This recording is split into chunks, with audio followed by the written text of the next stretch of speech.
Greetings and salutations, ladies and gentlemen. Welcome to Roll Hit Die presents our Sunday night game of Kindred of Savannah, which tonight might be the last time it's called that. Or we might just keep the name and deal with the city change. Did I put the wrong... Pardon me. Are we on? Yes, we are live. Before we get started, I will give a shout out to Roll20, which is where we do all our nice little, we do our maps and artwork and battles and all that stuff that we can show to share with our players so they can be immersed, and our viewers so they can actually keep up with what's going on. I apologize for the stumble there. Somebody reminded me of the episode number, and I was verifying that I'd put it because I thought I did, but when I saw the number, I was like, maybe I didn't. But anyway, we use Roll20 for our miniatures, our map. Not our miniatures. Our miniatures, we use the Hero Forge app. So if you haven't had a chance, go check out Hero Forge. It allows you to create a custom mini that you can use in your, if you're a subscriber, you can use it in your digital games. You can make a digital version. You can use your games at home on the internet. Also, we have another sponsor that we use for all our games. GUI Cube. If you've not had a chance to check out GUI Cube, they're a 5th edition world created by a company, GUI Cube, called Zyathe. And they've been expanded upon by... Hold on a second. I'm thinking... Yep, I apologize. A little bit of feedback on my end. You're probably hearing me twice. Anyway. I also noticed that I'm in the wrong spot with someone else. Oh yes, I thought I was flying, dummy. Cameras are a little mixed up, so I apologize. I will take care of that now. There we go. See, easy peasy. And it looks like, for some reason, Robert's camera is a little wonky as well. So I will adjust those as we go. No, I need to. It also could be that I should sit up straight instead of slouch. For some reason, your camera has got you like smaller and off-kiltered for some odd reason, but I got that straight now. It may be that I knocked the camera. No, the actual on the computer. Oh. Anyway, the other thing is down below. If you're watching us on Twitch, we have a little bio that tells you a little bit about us. If you click next to it, you'll see a little link for our website as well as Extra Life. We leave the Extra Life thing running year long so that you can give to the Children's Miracle Network whenever you can and whenever you'd like to, so that you don't have to wait till a certain event. You just click on it and give it away. Give money to them kids. You don't care whose name you click on, as long as it goes to the children for their assistance. Also, if you're watching us on Twitch, we have a little thing down below. It looks like a bubble. At least that's what I've been told. It looks like a bubble, a ball, a bubble, whatever. As long as you're watching any of our programs here on Roll Hit Die, you can click on that and it'll give you points. You can collect those points that can be spent on our 5th edition game right now, because we've not done anything set up yet for Vampire the Masquerade or any other games that we run. It allows you to add a little more chaos to Robert's already chaotic group, because his group that he's trying to keep herded, those cats that he's always trying to herd around in circles, are chaotic enough on their own. But you can always add a little bit more to it. I think that's enough as far as announcements for the game is concerned. Any of the players have anything they would like to add? Okay. We did say last week that it may be possibility that our courtier would have to leave the city of Savannah, and where they may go. I gave chat the choice to assist us if they wanted to, throughout the week. Nobody sent a message. So we will see where they end up going if they survive, I'm supposing, their final night in Savannah. We'll find out. But before we get into that, and I think by now you should know who all the players are, we'll go ahead and let the players introduce themselves, and then we will jump into a rehash of what happened in the last session so that everybody is up to date to what's going on. So, if you would be so kind as to take it away. Hello, my name is Chris Ross, and I am playing Igor the Bruja, kindred of sorts, who staked somebody last session, didn't die last session, and now he has to burn his boat or try and sell it, so that's great. Alright, following Hugh.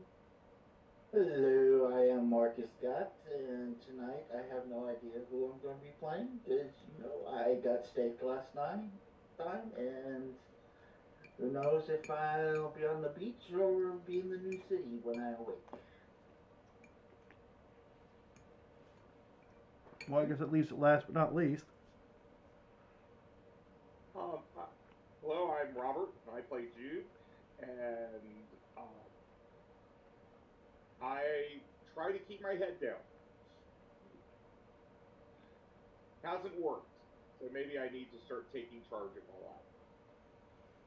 Alright, so which one of my delightful undead would like to give us a recap of what happened last session? One of those betrayed and stabbed. That's all I know. Well, okay.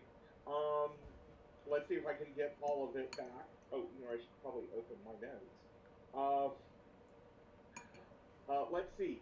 We started on the aftermath of the previous night of when there was explosions in Forsyth Park.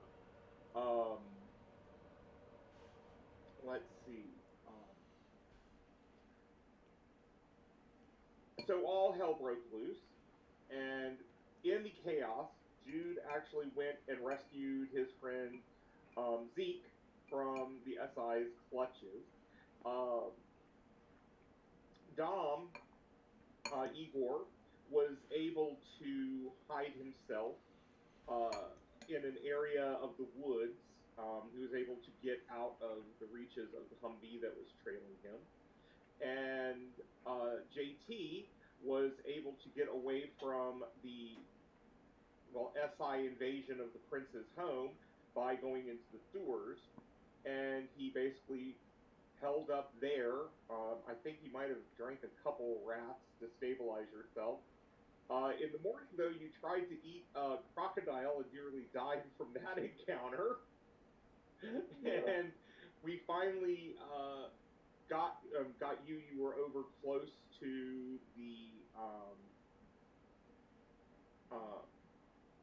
armory, the old armory that Jude was staying at, and I took you over to a storage locker that I had been keeping Zeke in, and while you were sleeping, Dom, Igor, staked JT for his own safety. His own safety. Um, and let's see. I think he's now in just a nice box. I can't. Dom, we left him in the storage facility, right? Yeah. Yeah. Okay. Next to Zeke, if I remember right. Yeah. I went back to talk to Christoph about it, and he told me to go invisible as the Archon came into the room, barged into the room, talked about things, um, things that Igor will never say in his undead life again. He will not reveal. Um, let's see. Dom went to move his boat, and in so doing, when he was about to go do it, the Justicar or Archon came aboard to question Dom, and Dom said that he was with Kristoff's group, and she left him. Um, and the last thing that happened that I recall is that Dom and Jude both went back to Kristoff's office, and the Archon was there again, assuming, supposedly, um, confirming what Dom Igor had told her. And that was where we left off. Anything to add? Nothing. You pretty much got it all. That's why I was making sure nothing I missed. All right. So we take place. Before we do that, you guys are currently sitting in Christoph's office. He is leaning on that sword. He's got both hands on it, but he's not really leaning, but it looks like he's leaning. You can tell that he is not slouching. He is definitely aware, just in case. You guys enter the room, and before we continue what's happening there, we will jump back. So, Uh, JT. Yes. Yeah, you kind of come to consciousness with a regular grizzly-looking fella leaning over you. Go, hey, you all right? Hey, you look pretty fucked up. Yeah. Who are you? Oh man, really? You don't remember who I am? That's right. You're pretty messed up, and I was kind of out of it when they brought you in here. I'm Zeke. Jeez. Oh. Hey, yeah, what's going on, Zeke? Nothing. And you can tell he's been tortured. He's his arm still isn't working right. The whole left side of him's all like burnt. He's got no shirt on. You can see like cross marks that have been burned to his chest, and he's got a spot where he had a stake in his chest as well. Looks like we went to the same party. I was taken to a party. I don't know what party you went to, but I was taken to a party. Oh, I brought the party to the prince's house. When did you do that? Last night or the night before. Oh. When all hell broke loose. Well, I've been with the SI for 3 days now, so I have no idea. Oh, okay. Well, At least I think it was 3 days. Has it been 3 days? I don't know if it's been 3 days. All I remember is the fire, the pain, and they didn't really ask me any questions. Why'd they have a stake in your chest? I have no idea.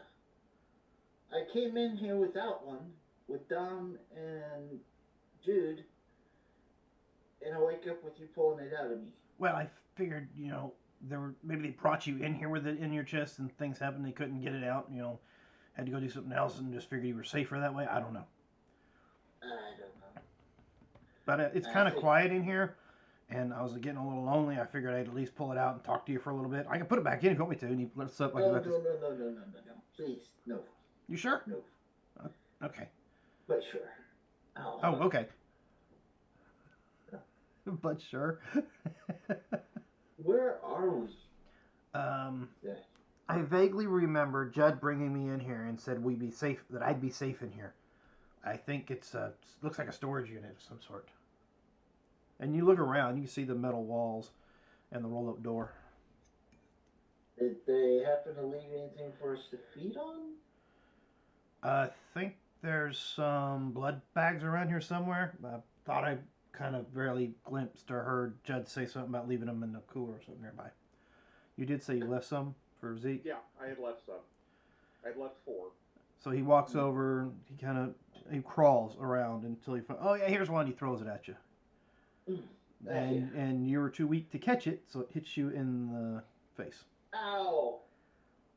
Damn it. Oh, sorry. Forgot. Sorry. You're pretty fucked up. And he starts drinking from one of them. Do you need me to open it for you too? Nah, I think I can get it.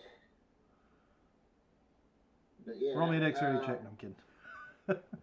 Do what? I said roll me a dex check. No, I'm kidding.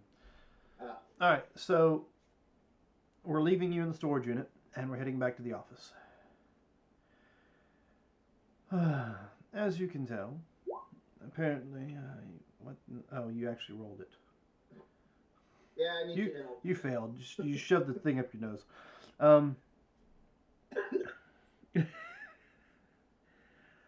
As you can tell, even though I told you they did work for me, you can see them for yourself. Gentlemen, we have a guest. Met guest earlier. I have been informed. Got my head. So, yes. She came to verify that you indeed were affiliated with me. I'm assuming you told her so? Well, yeah, I normally wouldn't have, but didn't want to really die. If they've been going around and causing all the things we think they've been. Did I do this? Where is it? No, I did. It's in the actual character. So.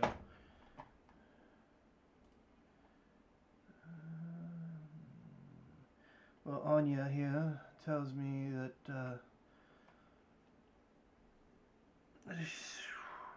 brought it to my attention that you two had spoke earlier this evening.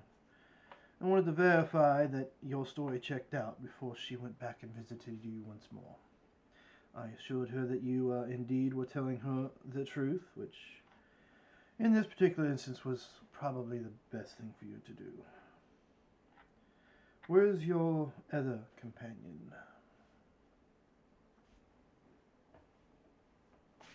Have you found him? Last I heard you were looking for him. You mean JT? Oh, whatever name he goes by today. We put him somewhere for his protection. Okay, Forcibly. but he forcibly. I mean, is he in restraints or something? He's got a nice new wooden appendage. Well, I guess it'll keep him at least stationary, and as long as you have him in a safe location, it should be fine. Anya here, and she corrects him by calling herself Archon. Yes, I'm sorry. Archon was sent here by the Justicar to eliminate any loose ends that the SI could draw upon to, find their way back. I assured her neither of you are privy to any of that information, seeing as how two of you are new to the fold. Have you considered my offer? Yes. I leave soon. I know the offer stands if you wish to come with me. If you don't wish to come with me, I would understand as well. I'll give you enough travel money to try to find your own safe place to be. Planning on going with you, sir. Dom. Yep. And what of your other companion, whatever name he goes by now? We haven't talked to him about that yet. I should also say, I would like to get Zeke out of town. if Zeke. possible. Last I heard, Zeke was in custody. No, he got out. I'm sure that was no small feat of yours. Everyone was out of the office. Everyone. Are you certain? No complications, nothing I need to be concerned with. Nope. Very well. Archon, I will let you get back to your duties. I don't want to hold you up. You are obviously very busy tonight, and apparently tonight is, well, do watch yourself. And he turns his back to her, but he doesn't remove his hands from the sword. And she uncrosses her legs, stands up, places the sword back in its sheath, and walks straight to Dom. She runs her delicate fingernails down the side of your face and goes, I'm quite pleased that you were telling me the truth. It would have been a shame to remove that pretty head from you. And she walks on past you out the door. Cheers. Oh. Well, that's why you staked me. You're afraid of a little competition. Now maybe I have a chance becoming an Archon.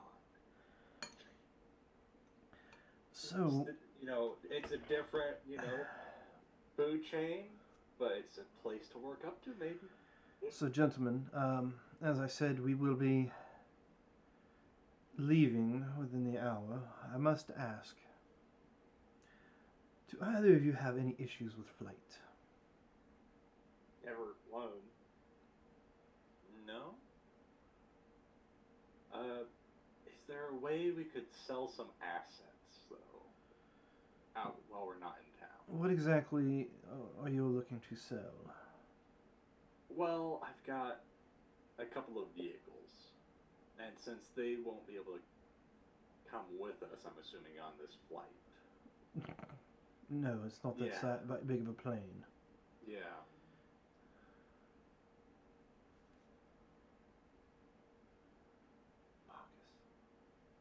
Or do I need to turn it up for you? Do you have room on the plane for 2 crates? 2 crates. It's more of a liner. It's not a cargo plane, so I mean. Well, okay. Is there a way that we can get 2 crates shipped? We can make arrangements to have them shipped to the new location. Yes, I suppose we could. Okay, so I'll go. I mean, Dom, if you'll help me, I can get Zeke and JT into a crate. Yeah. Yeah, it should be easy enough. Because, Zeke is pretty messed up. It's going to take him a long time to get better. Do you have a way to communicate? With Zeke? No. Period. If I remember correctly, your phones were destroyed or broken last we spoke. I have a lot of backups. I've got one, but I don't know if the Archon has any tracer or bug or anything like that. Well, don't concern yourself with the Archon at this point in time. Until you get in her way from doing her job, you are of no consequence to her.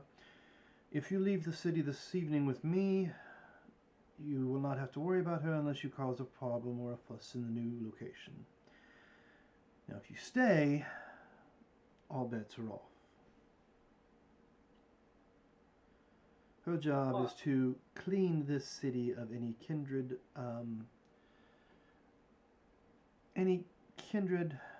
what's the word I'm looking for? Presence.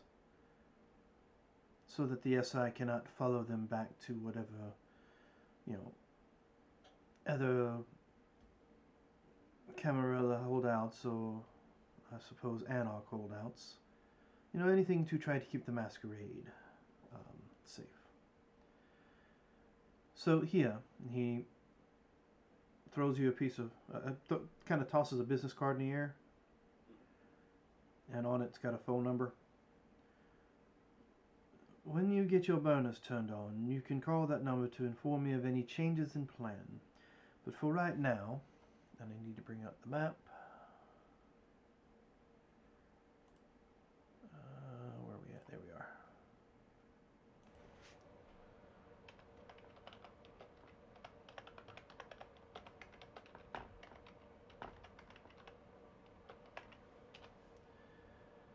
Alright, let's see. Nope. What the hell? I put in small airports in Savannah and it gives me Savannah's Candy Kitchen. Good. It's a shop inside the airport. I need Savannah. He gave me Hartsfield. Does Savannah not have a little airfield? Yeah, Savannah's got an It does. airfield. It does. It is, hold on. No, there's like several, so I'll give you one. Yeah. There are a number of them.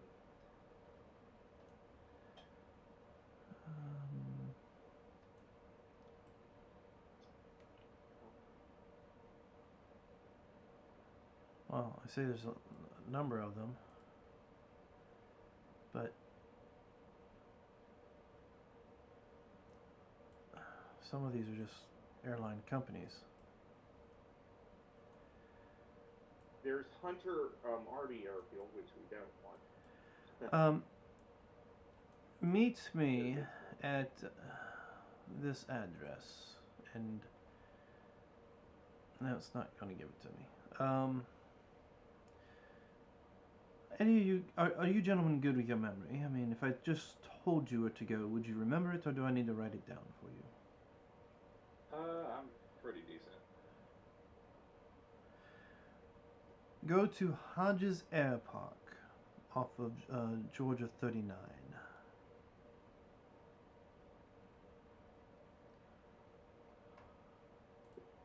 Okay. Meet us there.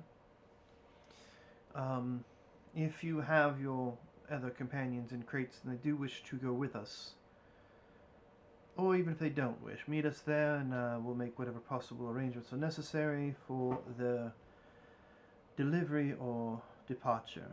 however we want to look at that. But either way, you have 1 hour. If you're not there, I will consider you took off on your own, and well, let's just put it this way. If you're late, you're not taking the trip. Not with me, anyway. Gotcha. So at that, he goes to his phone and starts calling. And as he's got the phone on his hip, he just does this and waits for somebody to answer on the other end. So what are you guys doing? We're going off, and right next to the armory place, there was that pallet, or excuse me, that company that had a lot of pallets and other things outside. Mm-hmm. And so I am going to steal some boxes.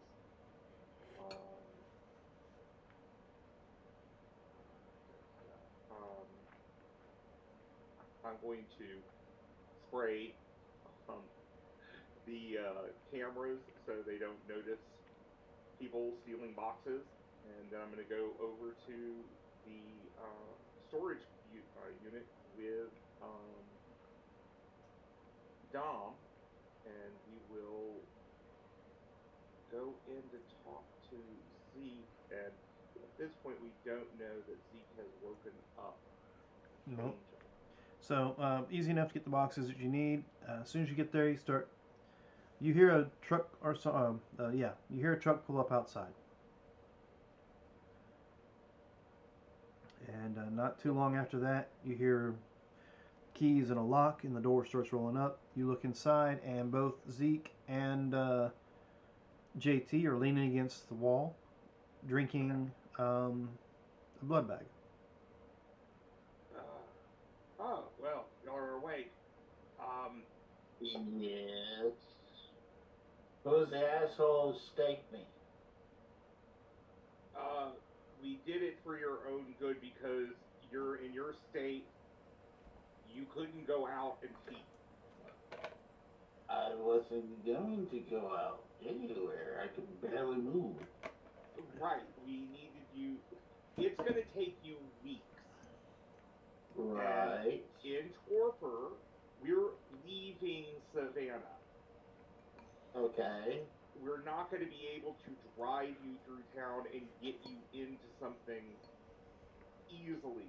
We're going to have to take you in a different way. As in a box. So you have time to heal. Okay, so what does that have to do with putting a stake in me? Well, it's going to take a while for you to go across country, and you're going to run out of blood. Oh. Okay. So, for your own good, we had staked you so we could get you out of town.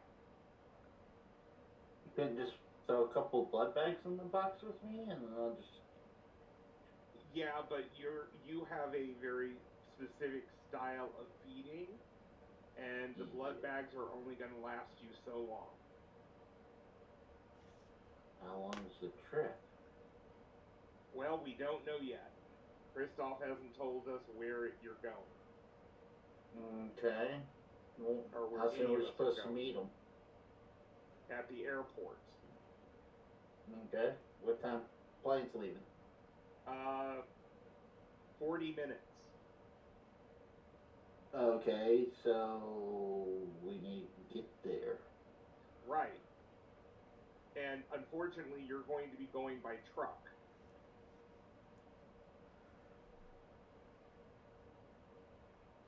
Mm-hmm. Okay.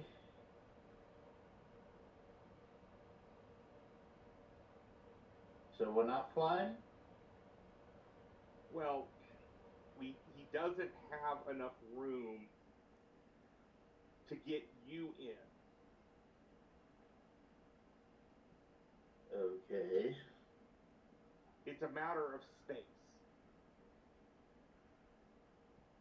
What, we flying out on a Cessna or something?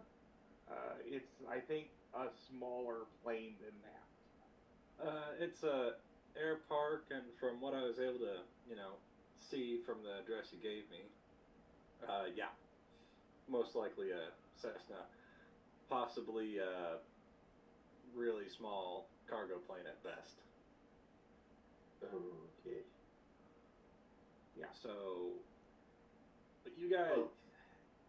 we got a box that we could put you guys in. Yeah. Plane box? Well, we have two individual boxes, but for your own comfort, it's probably going to be better if we, again, stake you so that you can travel, because the truck's going to be there to take you.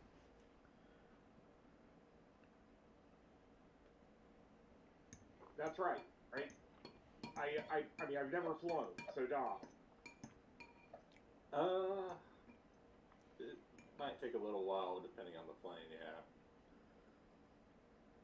I'm not sure exactly how long, but I mean, if best case scenario, here's what we're gonna do.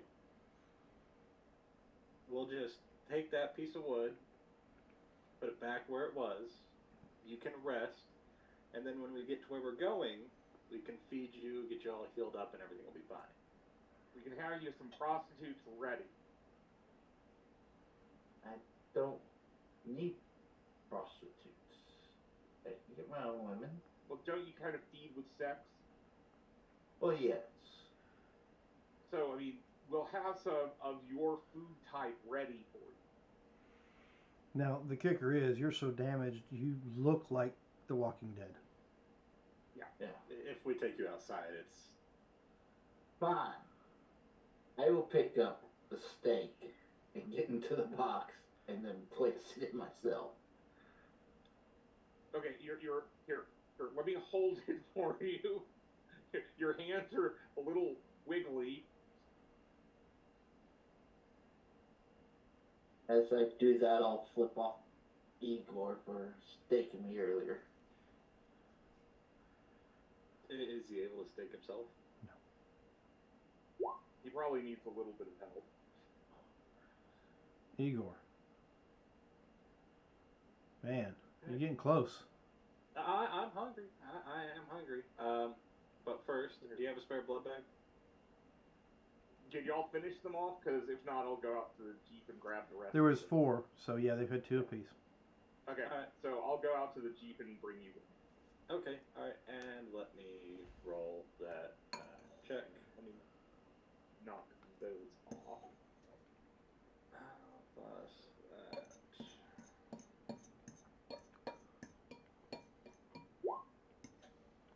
Hey! You're staked. It's just a messy critical. And I think Zeke understands why I want to do this to him too. So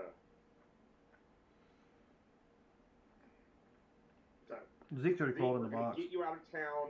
There's an Archon in town killing everyone. Oh. Yeah, The prince, as far as I know, is dead. yeah, I would much prefer not to be here if that's the case. Yeah. Man, Where are we- you fine with getting a little sleep as well, like that person? Yeah, that's fine. I don't mind as long as you don't like leave me that way. No, I don't plan to leave you that way at all. Judd, Oh no! I'm gonna get you out of here. then Grab that's the fine. steak, flip it in the air, and put it into his chest. Jeez Louise. Yeah, I mean, that's 5 successes. yes, both Not times there's like this much sticking out the back because you're like jammed it in there to the point where it's almost as if you slammed it. You did slam it through their chest, but not enough to slam it out. But yeah, almost like you're about to rip their heart out. Yeah, Especially with the fact you got what 2 messy criticals there. Yeah, but I'm getting there. That's the point. Is I'm getting there. Eventually, I will be able to do that. Literally. All right, so now they're both staked and in boxes. Well, I'm gonna make a call real quick. Can you get Zeke's Go ahead. box out? Yeah. Okay. Yeah, easy enough. Just I'll be back in just a moment. But yeah, looking at them.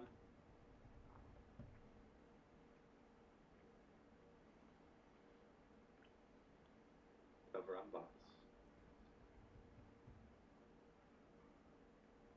And I will go ahead and message Proto. I'm gonna just send him a message saying, "Hey, this is Dom. Different number. I'm leaving town. I know this isn't necessarily your wheelhouse, but I got some boats. And the keys are there, and they're at location A, location B." Did you call or you text? Texting Proto. All right, you get a text back. Oh, dude, I mean, no, I don't handle much of boats and stuff, but They're yours if you can try and flip them or do anything with them. what about the cash?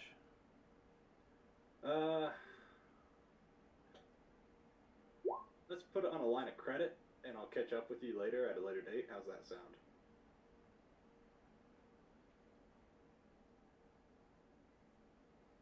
Alright. I'm gonna be leaving town.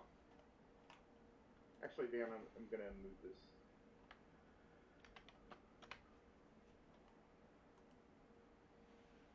Because I have a problem getting all this stuff in.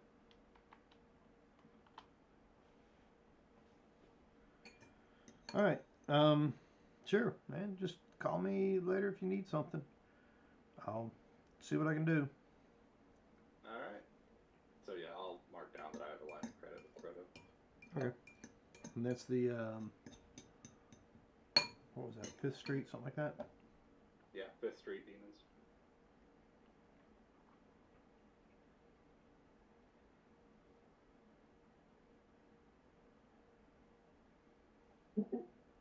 Okay, it's over in Discord.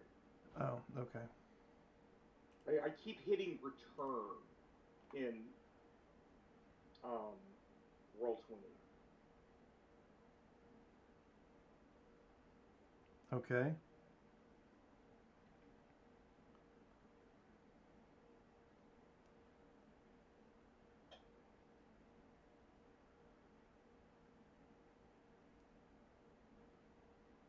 Okay.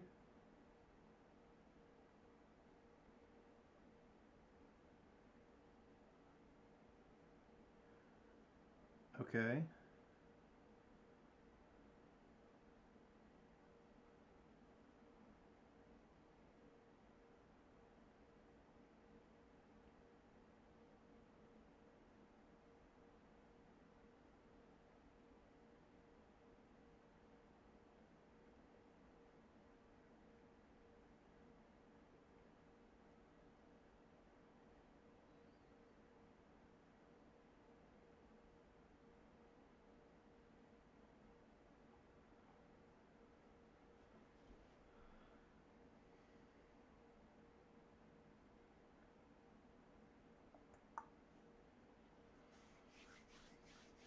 Okay. And then I'm going to go back and meet with Dom. Give me just a second. So, do you think you're going to go with Dom or Igor as I move the other crate into the truck? I mean, paperwork says Igor nowadays. Okay. So I haven't really gotten paperwork yet. Maybe I need to change things up and maybe get some paperwork down. Yeah, back when going through that whole charade of getting a new identity and everything.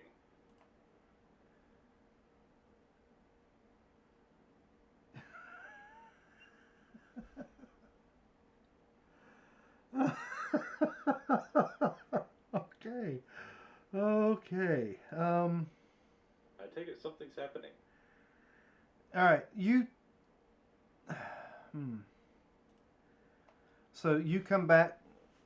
You carry the box out and you sit it in the back of the Jeep, and you turn to go grab the other one after you put the lid on it, and it's not there.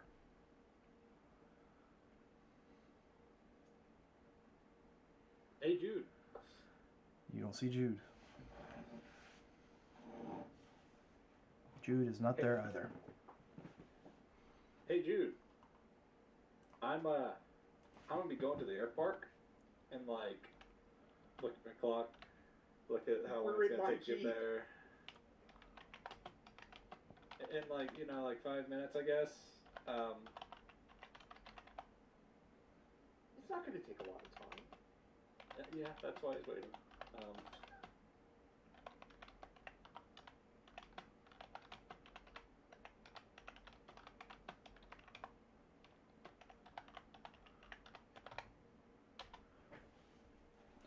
So yeah, Judd, a few moments later, you see him coming back across the street from the auto parts Ready store. to get to the airport?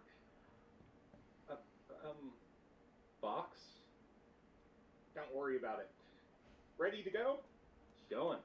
Okay, All right. Yeah. so for our viewers, this is what I was sent.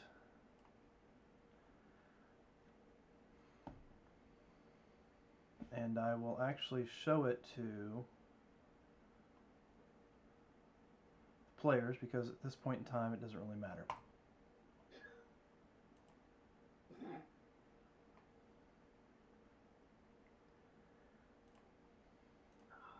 Because There's nothing in it. there's nothing in it. No. Oh, that's No. right, because it's still set to GM notes. Let me edit it. Oh no. Oh boy. Because you kept thinking it was Oh, going to my. be Dom doing this to you. There you go. Now you can look at it. I mean, what good are parting words if the person who the parting words are going to Exactly. doesn't actually hear them? So maybe in the back of your mind somewhere, just before the sun kisses your body and the steak falls out and you're burning alive that next morning, you remember hearing some words along the lines of, Oh, I betrayed my sire to keep you alive. You've been nothing but a pain in the ass, and Elijah didn't deserve the fate you dealt him. Enjoy the sunrise. Something I should have done day one. hence why you just got the message from me stating what is your replacement, Yeah. and that they work at the club. You decide what capacity. All right. Do you have ones that are down there? Can you, What do you need? at the bottom of the list, under handouts and all that, you should see several characters' names. Yes, I do. So which one? I'm trying to remember which ones I have down there. Oh, you don't know? You don't see them? No. You don't see them at all, huh? No, I do not. How did you make them not see them? Because I brought them into the game. I didn't create them in the game. Okay. Oh, you just transferred them over. All right, I'm giving you permission, or letting you see them in your journal. I think I just sent it to you. Did I send it to you?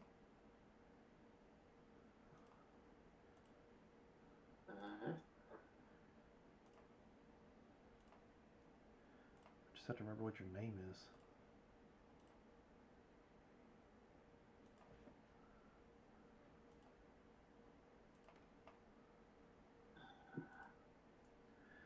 Okay. Do you have 4 of them down there? Yes. All right. You choose which one. Just remember, they work at the Club Elysium on 705 Red River Street in Austin, Texas. Alright. They've been currently overseeing, I will say they've been currently overseeing the renovations of the place. A second story, and making the place has been made bigger than what it was. Okay. I'll bring in.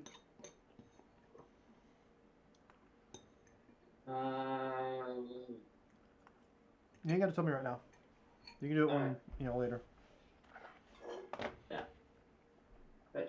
Continue So on. It's going to take us a moment to get over to Texas. yeah. On the way to the airport, does Dom want to say anything? So yeah, he comes back from across the street. You have no idea what's going on. You know Yes. that A box is missing. a box is missing. Uh, And you're certain that it's not Zeke because you're certain you picked Zeke up and brought him out. and it's just like, Ready to go? alright. Okay. Off we go. I don't know. You don't get asked what you did right now. You don't get asked what's going on. It's just clock's a ticking. But I think you have an idea. Yeah. Totally not gonna Diablo-rize Zeke. Gotcha. Oh, no desire to eat that. No.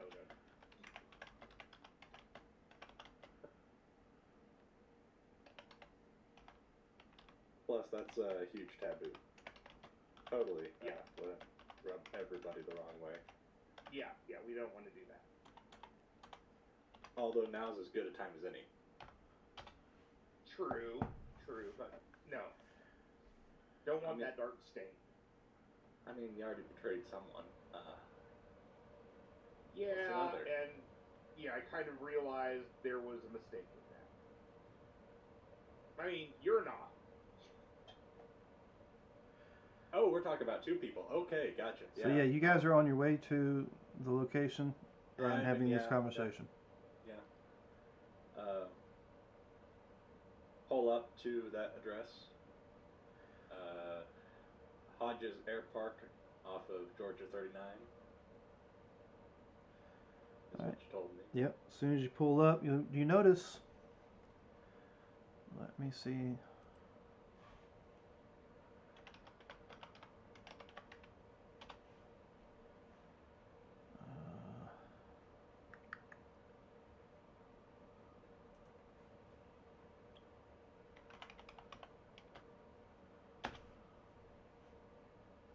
Give me a second.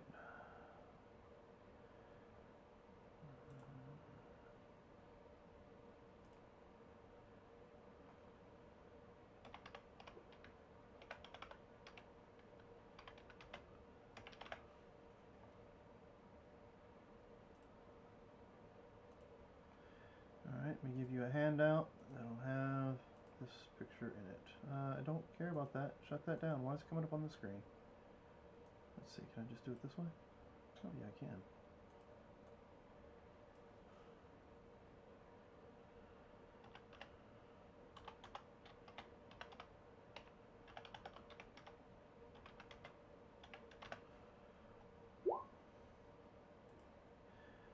Alright, you see this on the runway. Oh, nice. Oh, a little Eclipse jet. Sorry. You know planes. I have no idea. So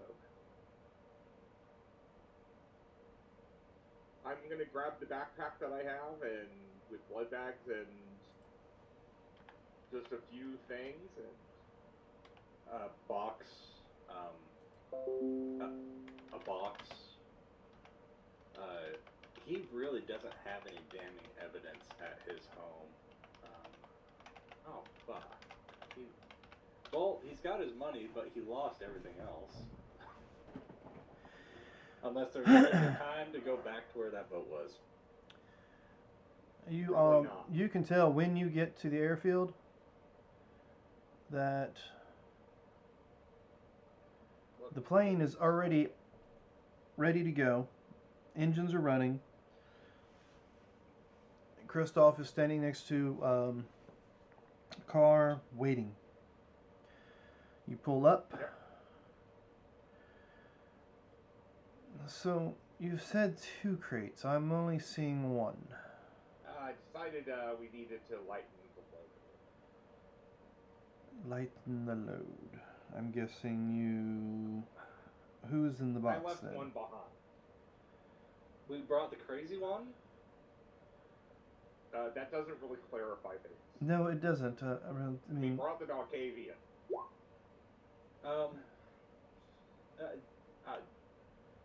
I don't know what happened. I put box in car, turned around, and I have 50% of packages.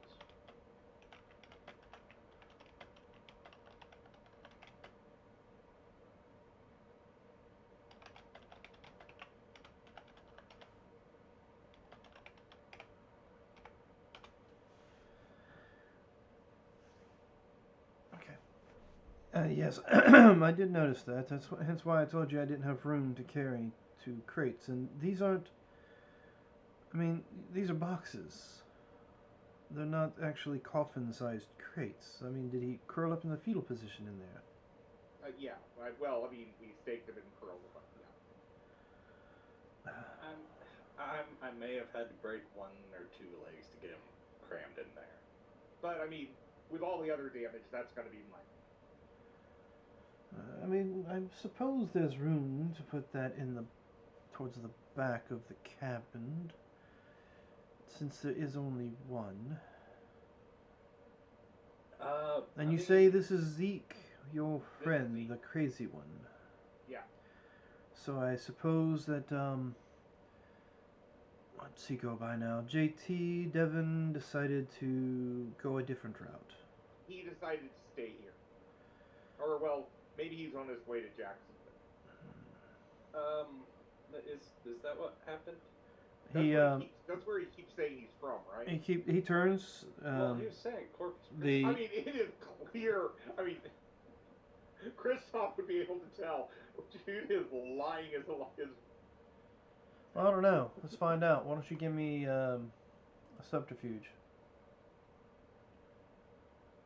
I mean, there's always the chance that that doesn't happen. Oh yeah.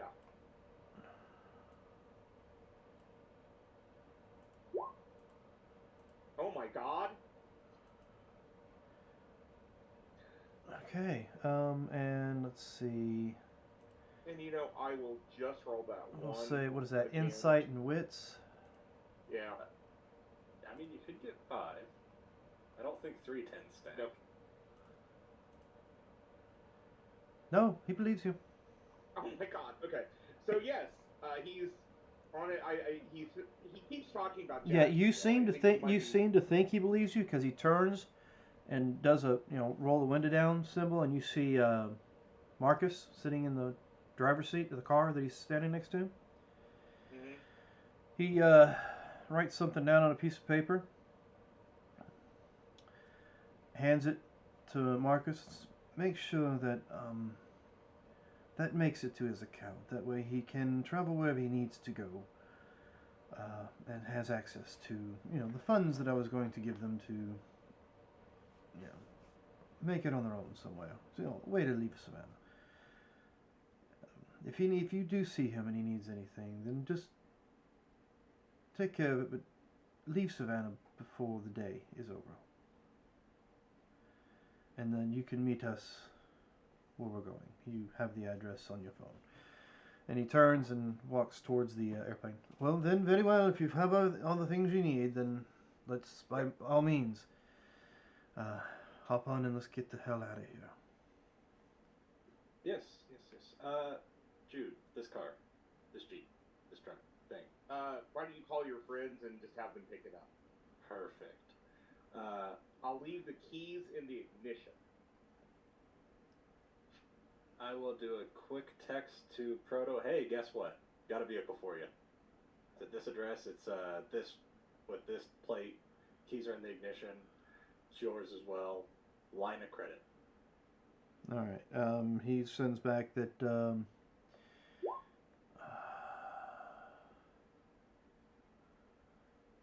Let's see. He says WB's over that direction somewhere. I'll have him come by and grab it.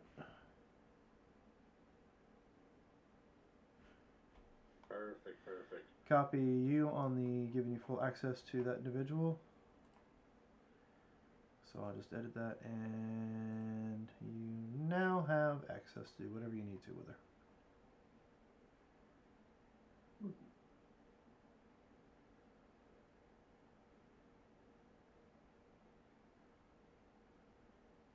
But yeah, this should be a quick Probably a 2-hour flight, truly. It shouldn't take very long. Unfortunately, well, no, if we take off now, we'll be able to arrive in time to exit the plane and get to the safe house before the sun comes up. Since we're heading west.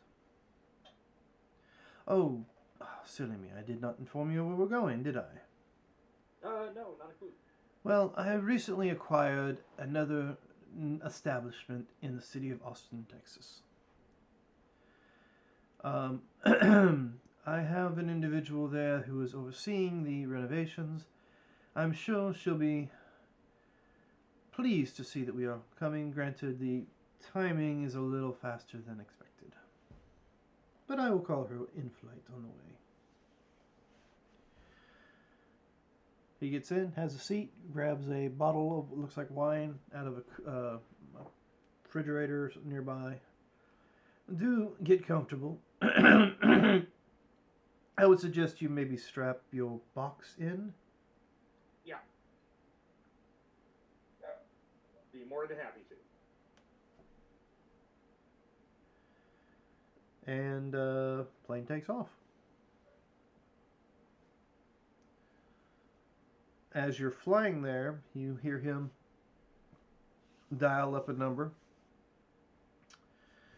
Yes, it's me. Is everything, well, at this point in time, your phone rings. Kiv. Who's? Kiv. Yeah. Oh, I'll answer. Hello there. Greetings, sure you- darling. Is everything in arrangements? Have they been taken care of? Yes, we're still working on getting some new housing for your guests. That should be ready by the time y'all land. Is everything okay? You seem to have need to arrive pretty quickly. Well, Savannah became a bit of a hot spot, if you know what I mean, and it's time for us to move on. Mind you, there's only 3, not the 4 we originally discussed. One of them decided to venture out on their own, so I've made arrangements to take care of them. Just, we have a safe house ready for us to at least bed down for the evening, or for the day, so that we can continue on with any of the further arrangements once the evening hits. We should be arriving within an hour and a half of sunrise, so is the safe house at least close enough that the driver you send can get us there before the sun comes up. Yes. I will have you house here shortly. Let me look that up. Oh yeah, you got that in. And how are the you did say the other day when we was on the phone that the reconstruction is finished. It's just the matter of decorations, or what was the home decor. The office isn't finished, right? You don't have everything in the office that's necessary yet? Yeah, some of the antiquities are still in, what's the word called? Holding for, inspection from... Customs. Customs, yes, that's the word. Yes, and the van I sent out a few hours ago with the things that were required from my office here. Well, we're in the air, so it's not here now, but the office I had in Savannah. That business, of course, is still going to stay operational until it's no longer necessary to stay operational. Let's see. I can't think of anything else to question you on other than, of course, the arrangements. Very well. But yes. I will have a place for you. Is at... Why isn't this loading? 13301 Mansfield Drive, Austin, Texas. You say 13301? Mm-hmm. Mansfield? Mansfield Drive, Austin, Texas. Alright. Well, as long as the driver has the address, it's fine by me. And we will meet you at the airport soon. Very well. me a second.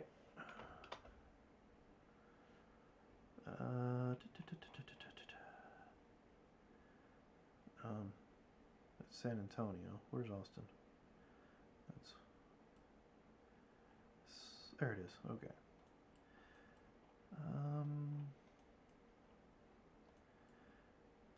Can you have the driver meet us at Bud Dryden Airport? That seemed to be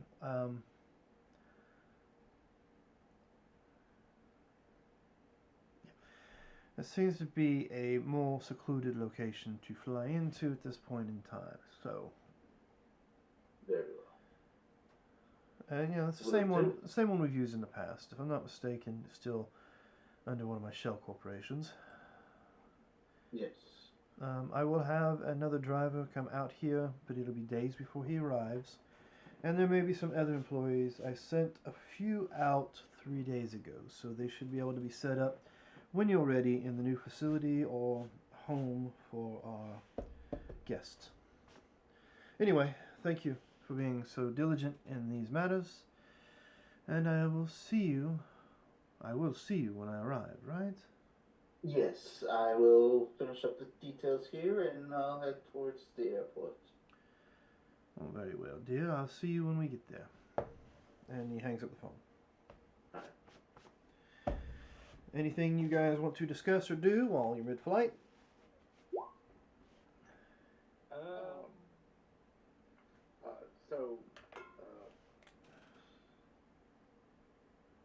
Do you have an idea of what you want us to do when we are in Texas with you? Well, for right now, let's just get established and set up. And once we're there, we can start figuring out what we can or can't do while we're there. There's not a very big Camarilla presence in Austin at this point in time. But, of course, it has been a little while since I've been to Austin, and this is a recent acquisition. Kiv, on the other hand, has been there for the last several months. She may have more information when we get there.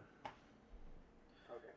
Alright. But, I mean, like I said, you have your choice to move on and leave and go about your own business, or you can continue to stay under my employ here with me. And it'll be pretty much the same as you did for me in Savannah, minus hopefully a lot of the drama that was involved. Hopefully. Sounds good to me. Very well. No other questions, concerns, gripes, complaints, anything like that? Nope. I am a little hungry. He reaches in the fridge and tosses a bottle back to you. Alright. I brought a few of the things from my wine cellar. I'm sure this should be your liking. As long as your tastes are not the same as Devin's was. Devin liked a little extra in his cocktails. You strike me as a straight-up individual. Yeah. I don't know who that Devin is, though. Yes, I know he changed his names a few times, but it's only been, 20 days? Maybe longer? It's been longer than that, because we had a 4-day race and we're at 21 now. And, 5 name changes in a month? That's not that big of a deal. unless you're a CIA op. So the rest of the flight goes by pretty much uneventful, I'm assuming on your part. And since we are in a transition from one city to the next, a little sooner than expected, we will go ahead and take a little bit of a break for bathrooms, drinks, and for me to swap a few things out as far as maps and stuff are concerned. So, ladies and gentlemen, we will be back in 10 minutes, hopefully tops. So don't go too far. We'll see you when we get back. What the hell? That was a dachshund. I thought maybe somebody hit a button and made a dog noise. No. Now, I have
I thought, huh? Ooh. Yeah, no, I don't have anyone else. I just got two cats that are in the way all the time. And tequila. We're back. Out of a red soda, like normal. We are back. And as we come back, the plane is now landing at the airstrip outside of, just somewhat outside, not on the map that you can see here, but just outside the outskirts of Austin, Texas. Granted, there will be some changes to things, but I think we're still going to keep the name Kindred of Savannah because that is technically where y'all came from. Sure. Yeah, it makes sense. Or I can change it to the Kindred from Savannah. I think this is the first game I've been in where we've actually had somebody kill one of the characters. I have no idea what you're talking Is about. he though? Yeah, is he? We don't know. We'll see. Well, to my knowledge, he fucked off to Jacksonville, so yeah. All right, so you guys land, and as you land, plane comes to a stop. The door opens up. Christoph is the first one out. He steps out, looks around, and as he looks around, there is a limousine parked not too far from the plane with a driver who walks over, opens up the back door, and describe for us what steps out of the back door of this limousine. All right. What you see here is a woman who's about 5'7", long black hair, about just past the shoulders. She has a red dye job across her bangs up front. Let's see. I can probably have to put in Discord.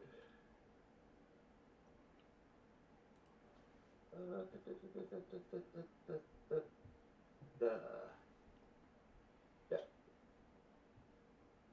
Unless you can show folks. Oh, that's very nice. Yeah, I can show it to the players, Okay. and Yeah. then I can go and edit and show it to the viewers. Okay. Give you an idea of what she looks like. She's in a black business suit of sorts. Pantsuit. Pantsuit, thank you. You see her eyes are a little off. They seemed more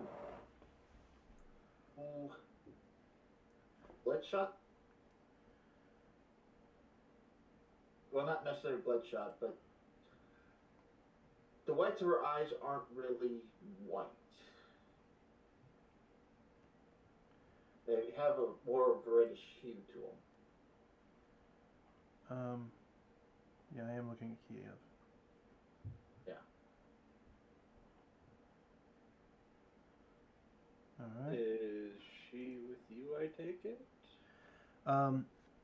As she gets out of the vehicle, Christoph does not stop in stride. He walks straight to her, puts his hands on her shoulders, and gives her a kiss on each side of the cheek as a greeting. I'm sure you guys have seen it in movies before where they do the whole each side of the cheek deal. How was your flight? Oh, it was uneventful, which was rather comforting compared to the last several days I've had to deal with.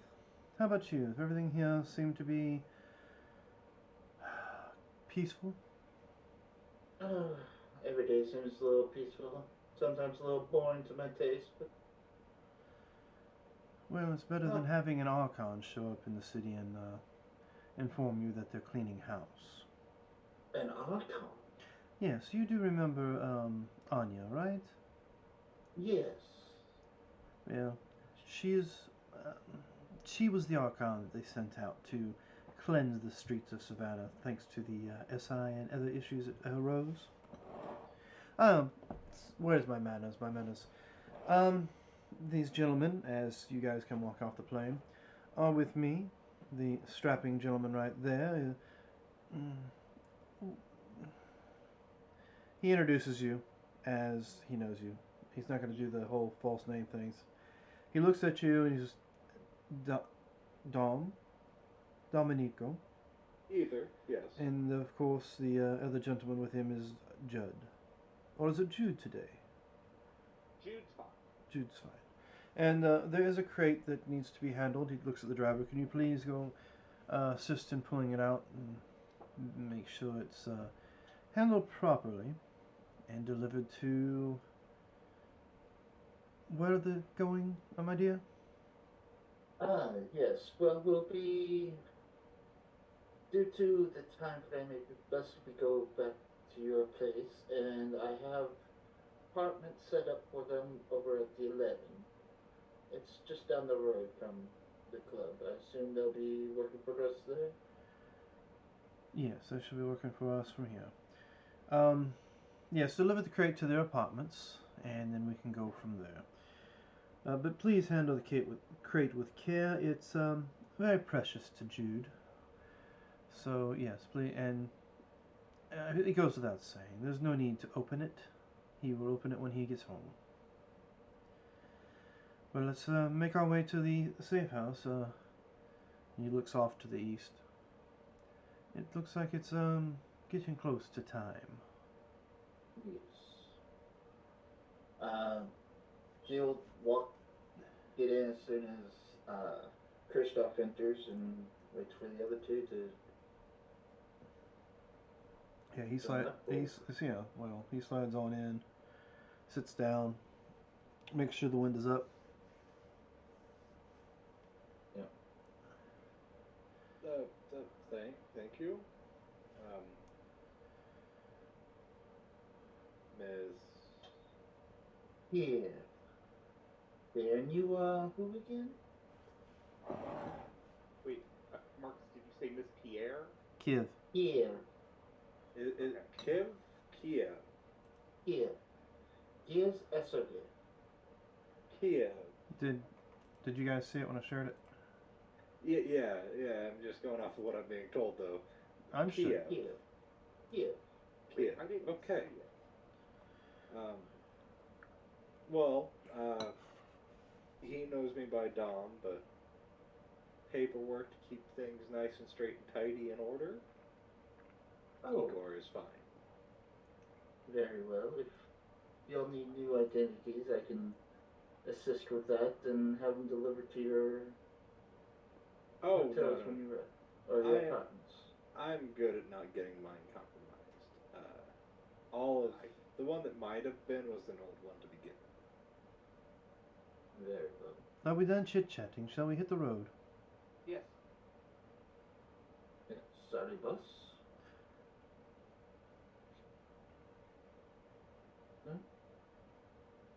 The driver comes back and, does his job with shutting the door behind Kiv. Gets in and drives off. So, you say we're heading to what's considered my establishment first? Yes. By the time they reach the apartments, it may be morning, and then That's so they fine. probably... I have no concerns as far as that's concerned, but everything is in well order, right, at my estate? Yes. Alright, is there anything to report? Any problems in the city that I should know about?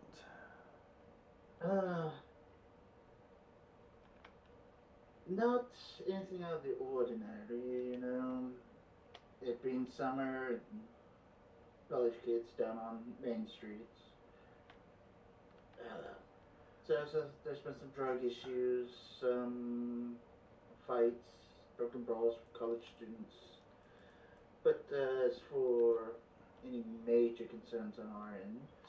Do we have any kindred concerns? Not that has came across my desk. If they have, they came through and have left. Alright, and Rostov showed up in time to give you any assistance necessary? Yes. Very good. Alright, so, let's see. Yep. And you gave me the address. Well, that's not the right page. This is the page I needed. So we're going to Cedar Street. Yep. Alright, so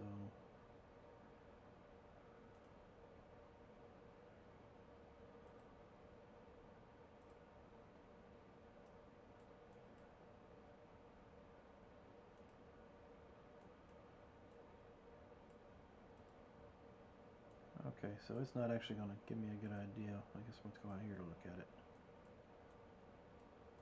Oop, that's also still kind of too far away.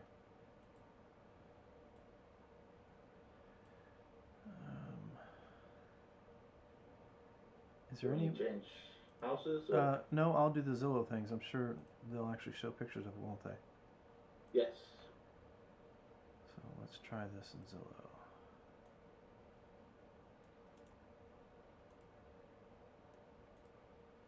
The house looks fine. I just got to get an actual good look at it. I mean, from where the angle I'm seeing. Oh yeah, it definitely looks like something Christoph would have. Yeah. So can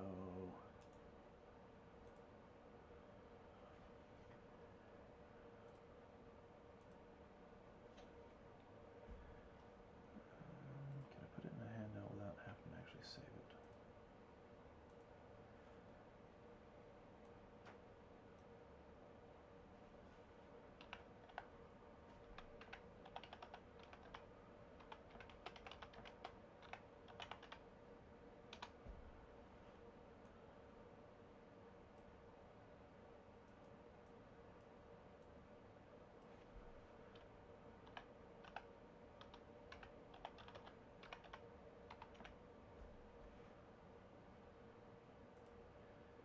Okay, so you guys pull up, and the car pulls right there.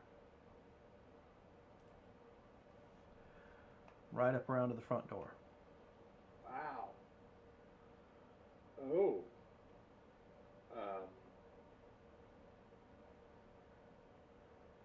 I remember it was mentioned that there were apartments, though. Yes. Your apartments are in downtown.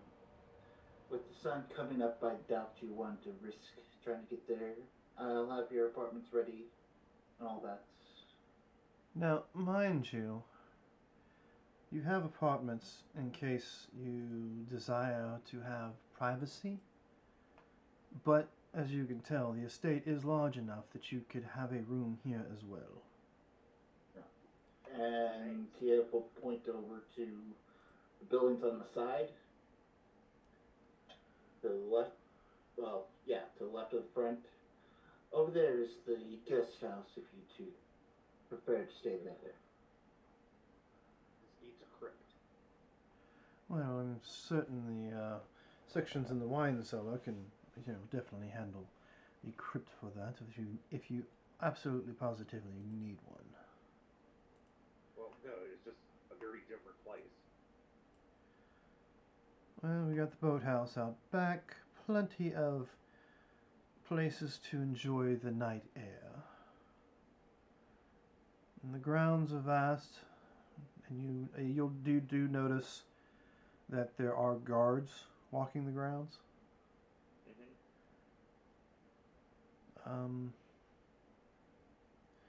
But if you guys want to check it out on Zillow, there's lots of pictures of what the place looks like on the inside as well.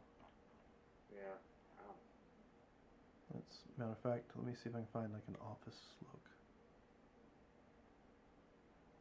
A big infinity pool. Yeah. Alright, so you guys have arrived at Christoph's new location, new home, all that fun jazz.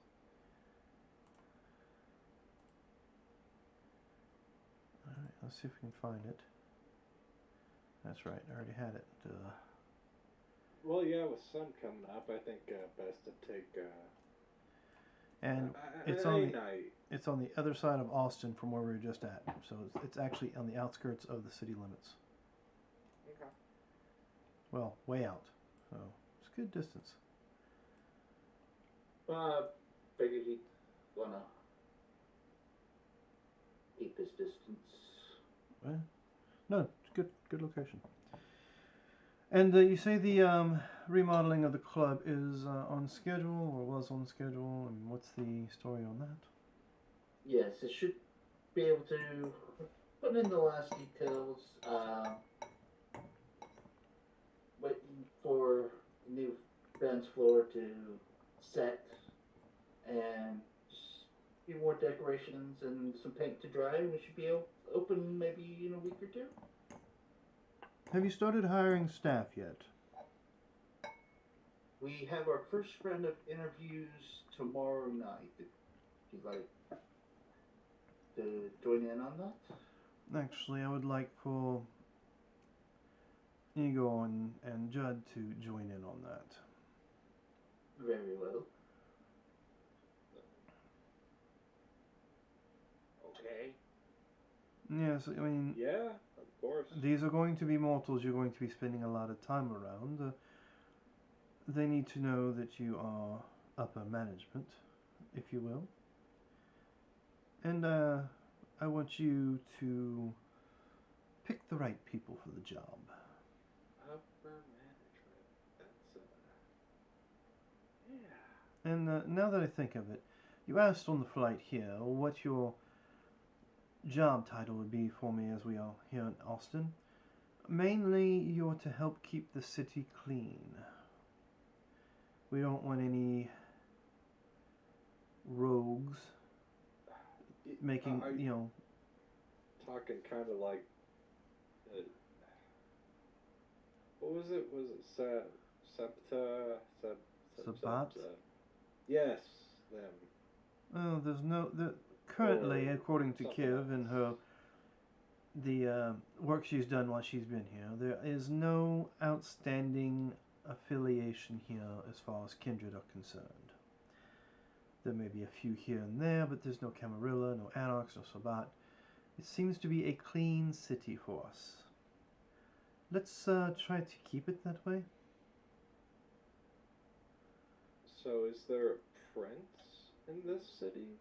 Or a anarch leader, or whatever it will be? As of right now, the highest ranking Kindred in the city is moi. Alright, then that's what I was wondering. If we do run into any fellow Kindred, if we should bring them to you for a meeting, I guess? I tell you what, I will leave that to your discretion. If you feel they are a good fit, so be it. If you feel they are not, as well, so be it. Gotcha. Yeah, because that poor guy back in the, place that should not be named, who got turned and was, causing a ruckus, I think he just needed, to be taught. He was brought into a lifestyle he had no knowledge of. And I think if he would have learned the ways, he would have been fine. But Camarilla being the way it is... Yes, hence why I said I'm going to leave that to your discretion. If you feel they need to come before me, then you can bring them before me. But I will make one rule as far as that's concerned. I do not wish to deal with guests at my home or my establishment in town. Oh, yes. So if by chance we need to have a meet and greet, we will find I may have Kiv find a third-party location for us to use for that. Suitable time and place. Yes. Yeah. Exactly. Gotcha. Yeah, you don't, what is it called? You don't shit where you sleep. That is a very interesting term that I've heard before, and I must agree. Hence why I did not allow a lot of feeding at my club. You could bring your pets there, which, of course, as you like to put it, he who shall not be mentioned, which I don't understand that, but whatever, brought his friends there, but did not overindulge while he was there, if you understand. Of course, there is that whole story of the blonde rich girl who disappeared out of my parking lot.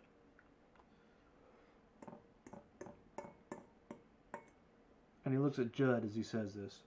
Yeah, I know. I'm just like, well, yeah. Anyway, We'll not that won't happen again. find you some quarters. The windows and the curtains should all be thick enough to cover, to keep out any of daylight, so you should be safe enough to sleep in an actual bed if that's what you wish to do. If you want to sleep in a box, I'm sure there's some crates in the garage. If you feel this place is safe enough, then I feel it's safe enough. Well, I'm going to my quarters and I'm sleeping in the four-posted bed that's there. Yeah. Good day, gentlemen. And he walks away. Now the house is decorated pretty much as you see it there in Trello, if you looked up, or whatever it's called. Mm-hmm. Minus the fact that above the fireplace is a sword, two swords crossing with a shield. Seems to have more of a medieval type motif here and there. Mm-hmm. And you'll notice that any pictures that are on the walls are all paintings, like portrait paintings and such. Nothing, modern photograph at all. Matter of fact, you're pretty certain you see a picture of Kristoff dressed in some maybe 1920s type look. The girl next to him might be Kiv in a flapper gown, and behind her with a hand on her shoulder is another gentleman dressed, gentlemanly dressed as, like the 1920s.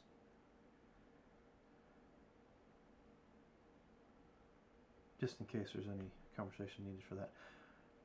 Kristoff is gone. He's gone upstairs. You hear the door shut and lock as the sun starts to rise.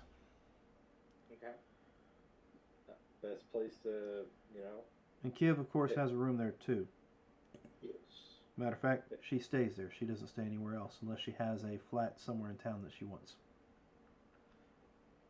But Kristoff leaves that up to her discretion. hit the hay, so to say. Get Zeke out of the box.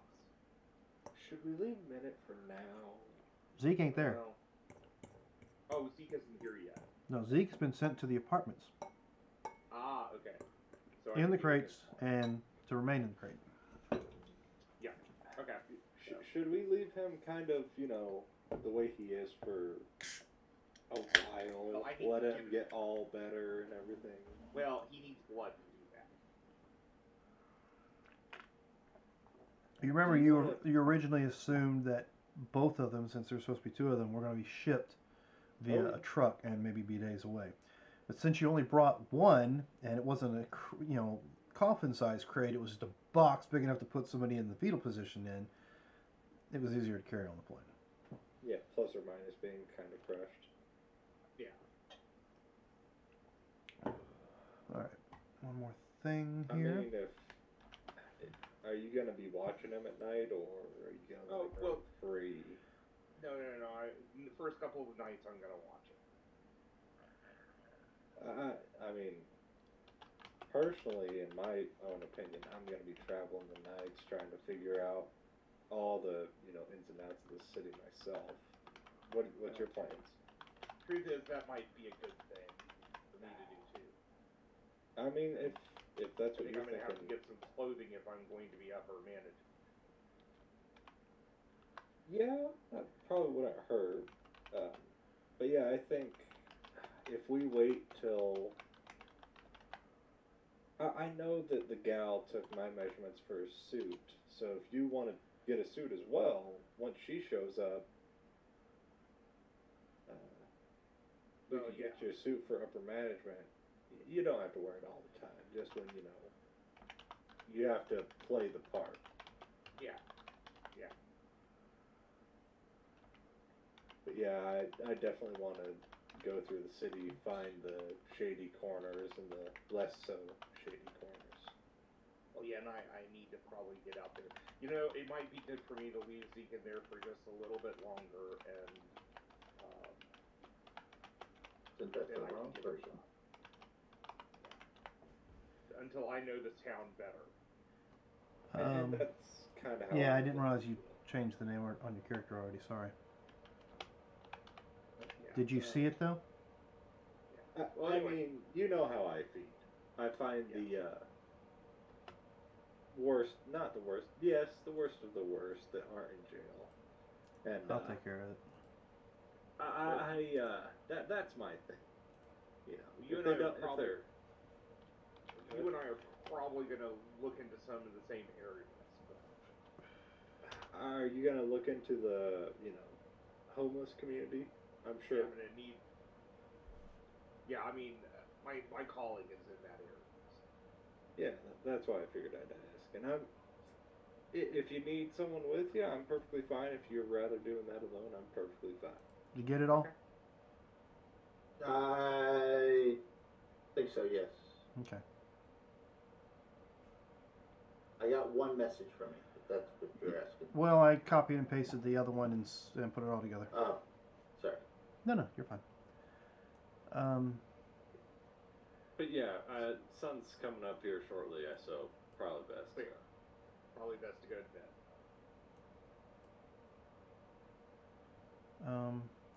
Find a room if probably just at this point open the nearest door. Oh, broom closet, perfect. Close. First night in the room, it's like, oh, this isn't a bedroom, this is a broom closet. That's okay. Oh, damn. Okay. Not used to beds yet, so it's pretty much going to be me in the closet too. Yep. Yeah, we're probably talking next to a door, and it's just, oh yeah, sun's coming up. This'll do. Yeah. So, to give you guys an idea, let's go ahead and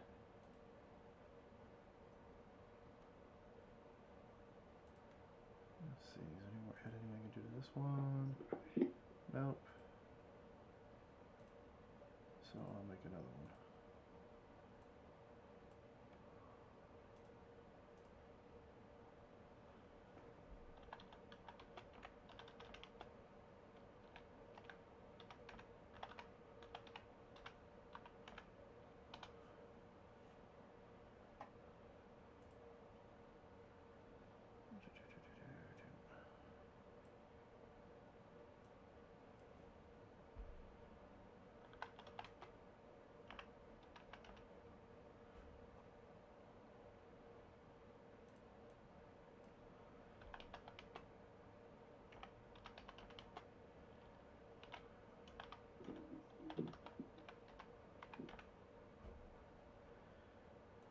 Alright, so just to give you an idea of pretty much the size of the compound. Yep. Not small.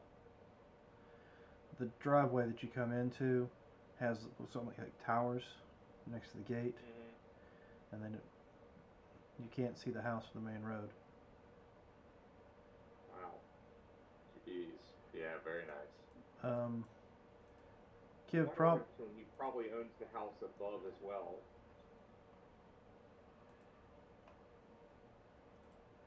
well, above is actually the marina.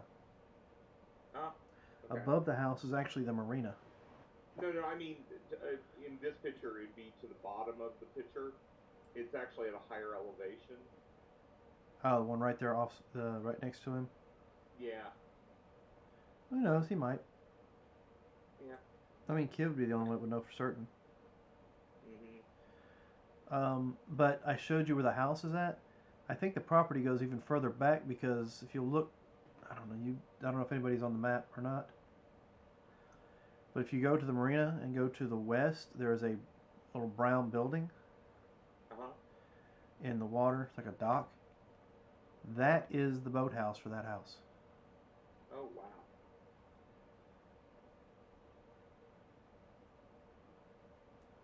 So yeah, it's a pretty decent sized compound that he currently has. Whoever lives there. How much is that place going for? Do we know? 35 million. Only? Yep. Okay. You say only. I say only because yeah. I ain't You even- say only. No, Christoph says only. Yeah, yeah. Dan says Only. shit. What's that look like? It's a lot more than I'm going to see in my lifetime. Exactly. All right, you guys pass out in whatever position you're in. Totally in a random fucking broom closet. What do we got here? Okay, you got the message I sent you? Yeah. You got the idea from the last message I sent you? Oh. Did you say something new? No, nothing. Oh, yeah. All right, so yeah, it's time to rouse. Fail, but I wake.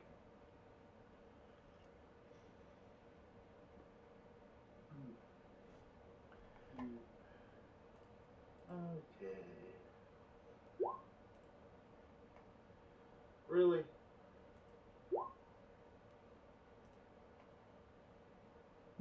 Looks like Christoph's a little hungry this morning. Or this evening. Oh, sorry, I forgot to do this. Yeah. Oh, am I the only one that made it? There you are. So you guys, you rouse to wakefulness, and there is a ding dong. Actually, it's not more of a ding dong. It's a sounds like organs, like an organ playing, Mm-hmm. and it's the front door.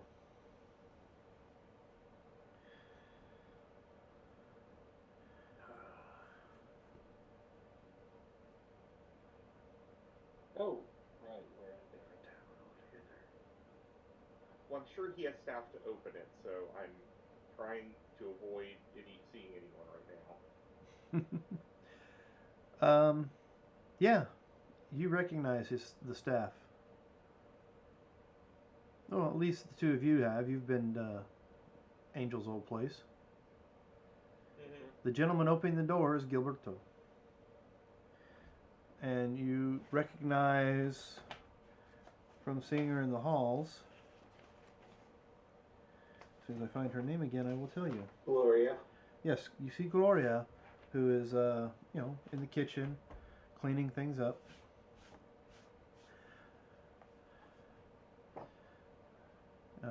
Gilberto is wearing, the nice black suit with a black tie. Very different from the doorman look he was wearing at the Belfry. Oh, good evening, gentlemen. Is the master with you? Somewhere in here. Well, the Yeah. master has a guest. Oh no. Okay. Who? Where's Kiv at this time? Kiev is opened up her little ice box that she has in her room, drank down one of her bags, and I guess she'll be walking down the stairs towards the front to see who is there. All right, so standing in the foyer, in the center, just kind of looking around, is a 5'10" redhead wearing a dark red blouse with like a black undershirt and a black skirt that goes just above her knees. Kiv would recognize her as Christoph's interior decorator, is what he's introduced her as before. Okay. You know her better as Kristoff's lunch. She's Good evening. she's traveled with him before. You know, you've seen them together. Oh, Good evening. Miss Kiv, it's a pleasure to see you again. Is Yes. Chris around? Yes. I don't believe he has came out of his room. Shall I call for him, or would you like me to lead you to his place? Hmm. Well, there's no need to call for him. I will wait in his study. Very well.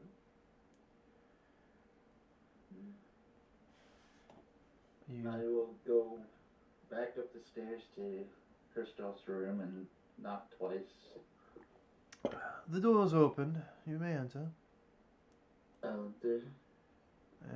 Yes. Your lady friend is here this evening. Well, She will wait for you in your study. give me a moment.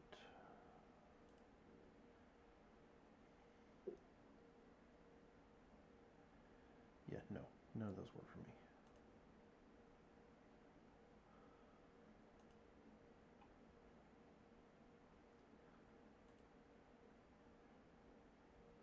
Oh, so Lyneth's here? Yes. Alright, where's she at? You said she's in my study. Yes. She said she would wait for you in your study. Good, because I woke up a bit peckish this morning. I suppose I'll go down and see if she's doing alright. Do you have anything you need to take care of today? I will check in with our guest and get them settled in their apartments if they wish, and assist them with adjusting here in Austin. Is there anything you would like us to do while we're out? Well, I mean, the club still needs to be worked on, so make sure the work is being handled there. But I think the main issue for this evening would be to get our guests settled somewhat and maybe show them around. I don't mean to take you away from your other duties. I know your time is important just as well as mine, but it would be I'd be grateful if you would take care of settling them in. As you wish. And I will walk out, shut the door, and go to the actual guest rooms. Yeah, when you see Kristoff, he is fully dressed in his, seersucker suit, and he's got his, a new cane with him that he's carrying. It's a little different than the one you've seen him carrying around before, but something apparently might have happened to his last one. Okay. So you make your way to the guest room. And Yep, you notice knock on the doors. nobody. All the doors are still open. Nobody slept in any of the beds. Hello. Oh, Good the birthday. second he hears her, Jude will come out of the closet. So, Oh, Yeah, hanging around, walking throughout the house, seeing what's what. sorry, I've used so much tighter confines, so it's going to take me a little bit to get used to this. well, if you prefer, I do have small apartments prepared for you downtown if you wish. Well, I mean, That'd be more suitable for you. well, would love to see him. I'm used to living in a crypt. I mean, What the last for? 50 years I've lived with my great-great-great-grandfather in a crypt. Is your grandfather joining us later on, or? Oh, hopefully not. Oh, please God, no. Well, that's just rude. I'm kidding. His Speaking feathers are of back that, there. His feathers are back in Savannah, so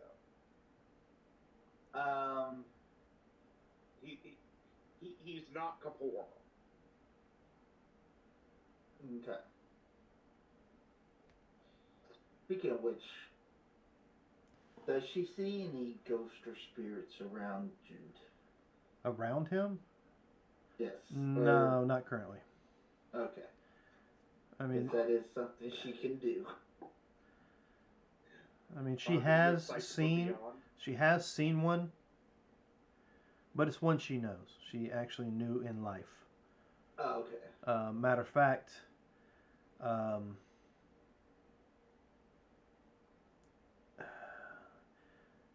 it was a young woman that the group of y'all hung out with back in the 20s, and she drowned in the pool here during a party one night, and she still kind of walks around the pool in her sheer swimsuit. I say swimsuit. I will take a better gander at that and let you know for certain here in a minute. But yeah, she still kind of walks around the pool certain nights of the year. Last night, Miss. Yeah. I'm sorry if I pronounced this wrong. Ezrith. I'm sorry if I'm Yes. pronouncing it wrong. You Just call me mentioned- Kiv. Kiv. Oh, okay. Miss Kiv. You mentioned documents. You know, like ID stuff. Yes. Never had it. Okay. Interesting. Well, we can get you Well, state driver's. Go ahead. I'm sorry. Well, am I gonna need it? I mean, I've never been upper management. Actually, I've never had a job. Well, it's best to have ID and identification to better fit in with the locals. When you stand out and accosted by local authorities, it may look bad if you're unable to produce any kind of identification. So it also doesn't matter that I don't have fingerprints. Oh, they may question you about that, but fingerprints aren't, as of right now, isn't a legal requirement or anything. Yeah, I mean, it's not against the law not to have fingerprints. Yeah. But yes, It's if one of you those like, things nobody's ever asked why he does it, but you know. everyone has their quirks. But if you're looking for some identification, I'm sure we can acquire that for you. Yeah. And also, I wore the same clothes for nearly 30 years. Is there a place I can go to, like, maybe get something that? I mean, my normal route would just be to go in and take what I need, but I kind of feel like I might need to change my ways on that. I can have Marcelina come up and take your measurements and get you some suits and whatever clothing you may need. Perfect. I think Igor mentioned something about that. Yes. But before she comes up, not to sound, what's the word I'm looking for? Rude. You may want to clean up a bit. Oh, yeah, sure, yeah. Also, you notice his eyes are completely black. Yeah.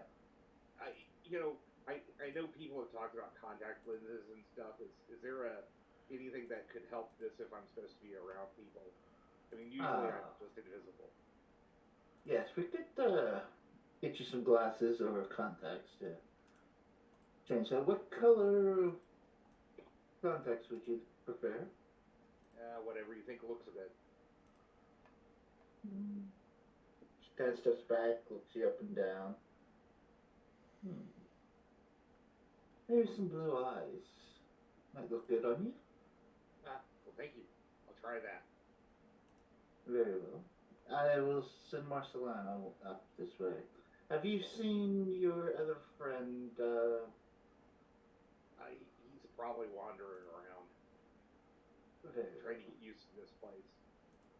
Okay. Somewhere inside the manor of some sort. I'll go clean up. Very well. Is there anything else I can get for you?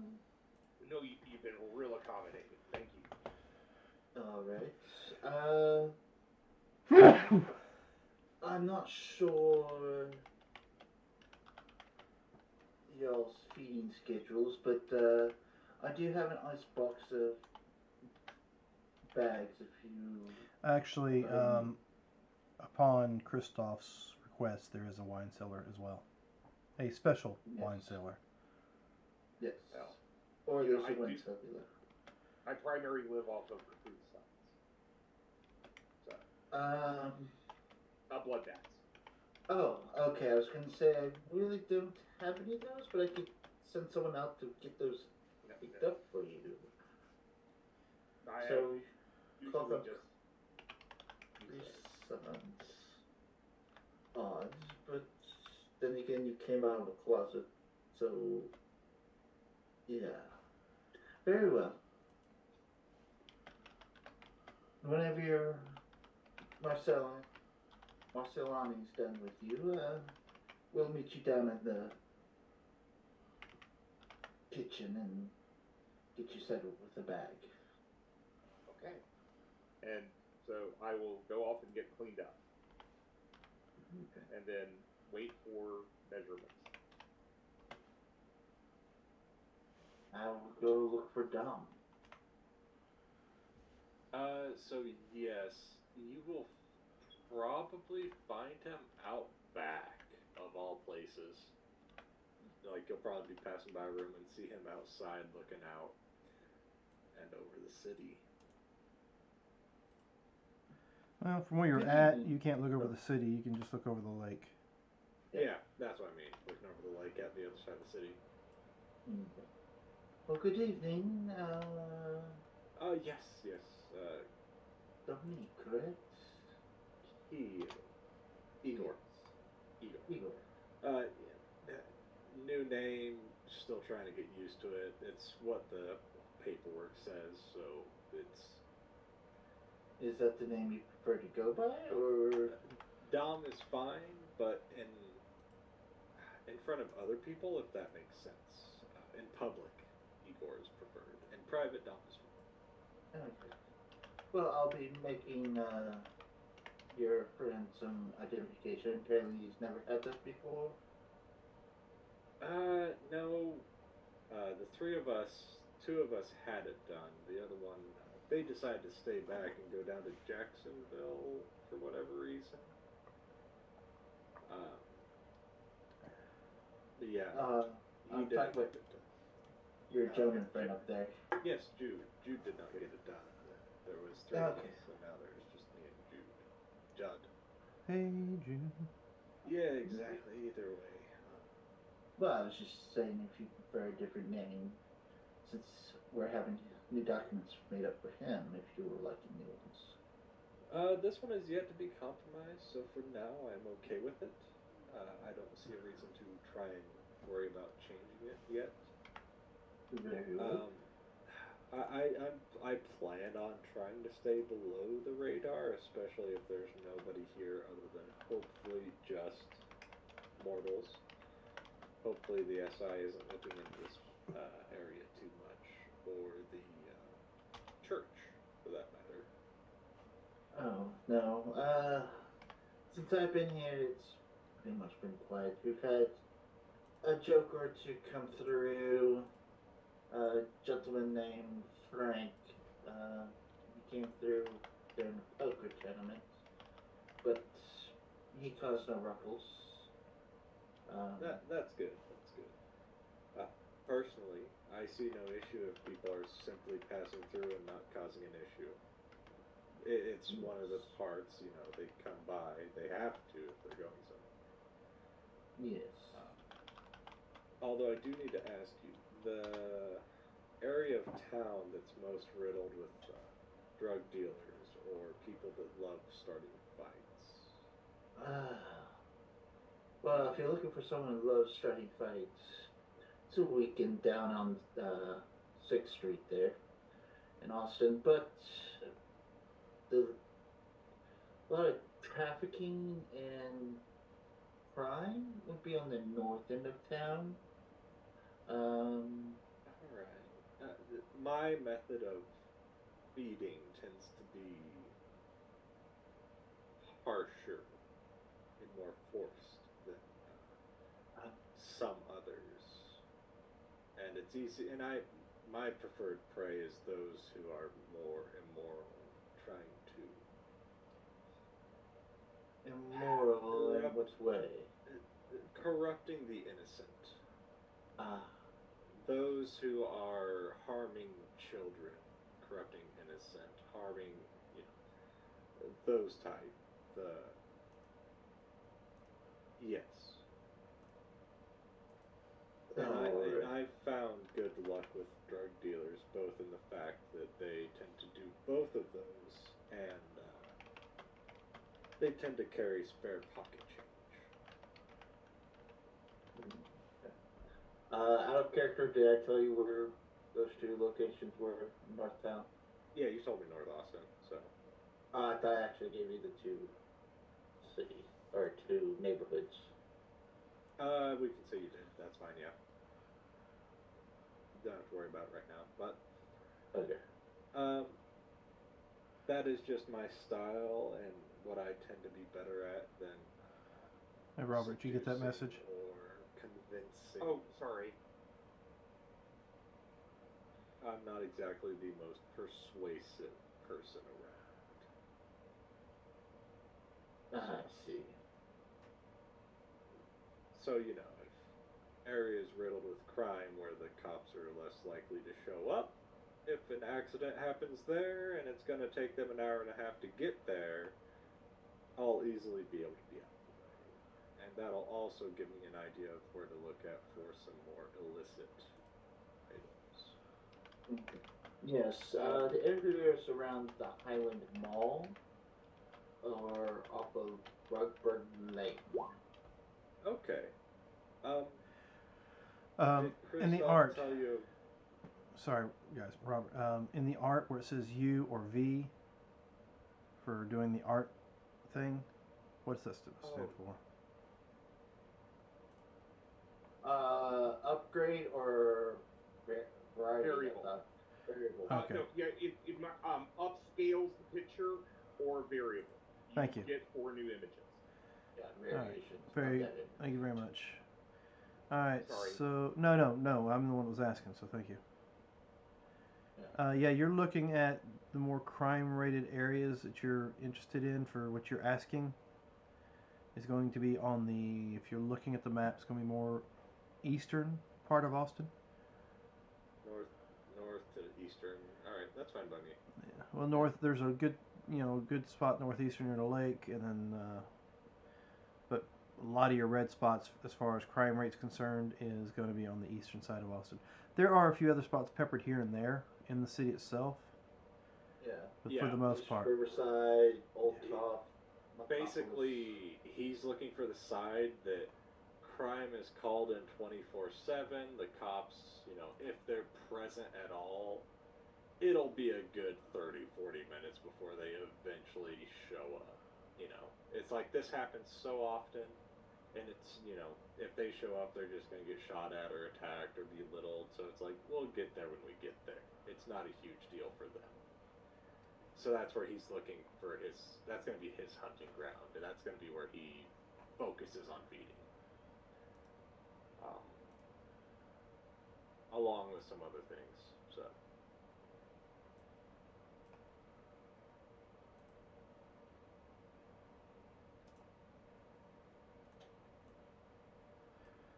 Alright. So you guys know what you're going to be doing now? Yes. Yes, and I believe Jude, they could also use your insight on the area. Very well. I'll leave you be. Whenever you're ready, we'll be. I think me and him might be traveling along the same routes to a degree, so. Well, yes. I have prepared us because Christoph was wanting you to help with the interviews for the club tonight, and yes. I was going to take you over to the apartments if you choose to live there. I do believe having multiple places is a good idea, yes. Yes. In case anything exciting happens at night, it's best to bring it back to the apartments versus, you know, here. Yes. Well, let's. Austin's been quiet on our front, so let's keep it that way. I do my best to try and stay low and stay quiet, or quiet those who are loud.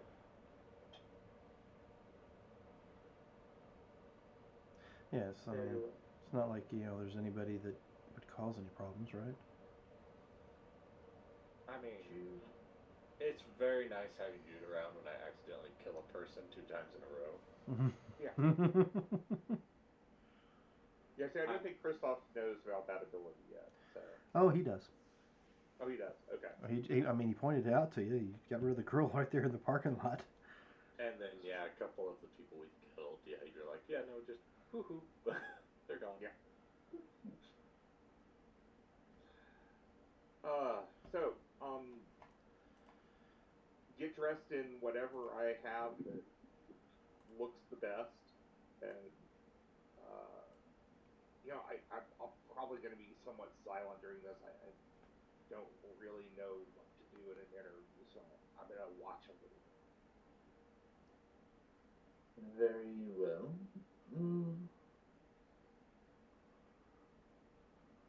What is Jude currently dressed in?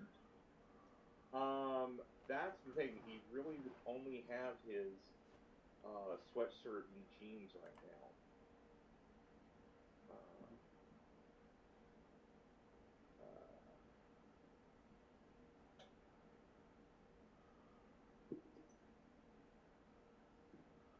Let us make a stop before we head to the club. That sounds fine.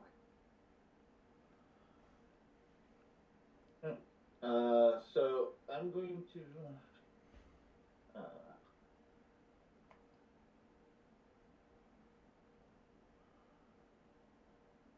We'll stop by a store and get some actual clothes for me, for at least tonight.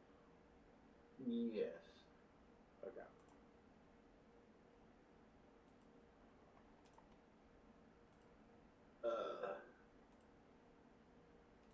Yeah, we're going to go basically run by suit supply. Get you one of the, not form fitting, but it's a nice suit. A nice off the rack. Yes, nice off the rack. Then I will take them over to, what was 11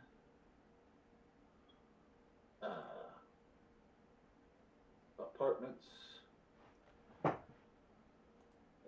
If I remember, they weren't terribly far from that. No, it mansion, wasn't. were they? The apartments? Yeah. Yeah. The apartments we were at, they weren't terribly far away, were they? Yes, they are. They Oh, are okay. closer to the club than to there. If you look on the map, it's right. See where St. Edwards is on 35?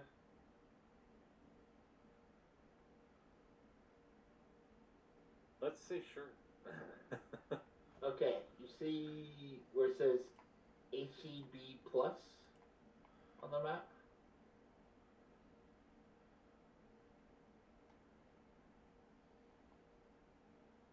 You see me pinging the map. Yeah, I totally understand what you mean. Huh? Just ignore me. I'll find it in a bit. Oh, do you not have roll 20 up? I do, and I'm looking, but I cannot find it to save my life. Oh. Compared to where you No, have it on the map and where I have it on my map. And what are we pinging? He's Our being apartments. 35 and 71, where the apartments are near the Cathedral Junk. Yes. Gotcha. Just on the other side, right about here, is where the club is. Actually, the Can you club's put right here. The address is in the chat. Oh, the that club's way. there? Yeah. Okay. Oh, yes, sorry.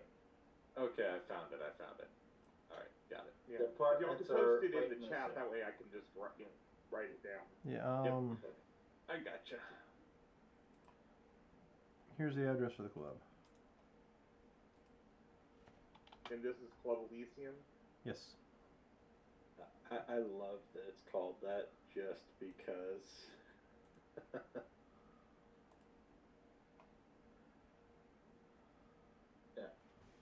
And the apartments. Are here. No, do you have the address? Yeah. Okay, perfect. Thank you. Now I can throw it in here.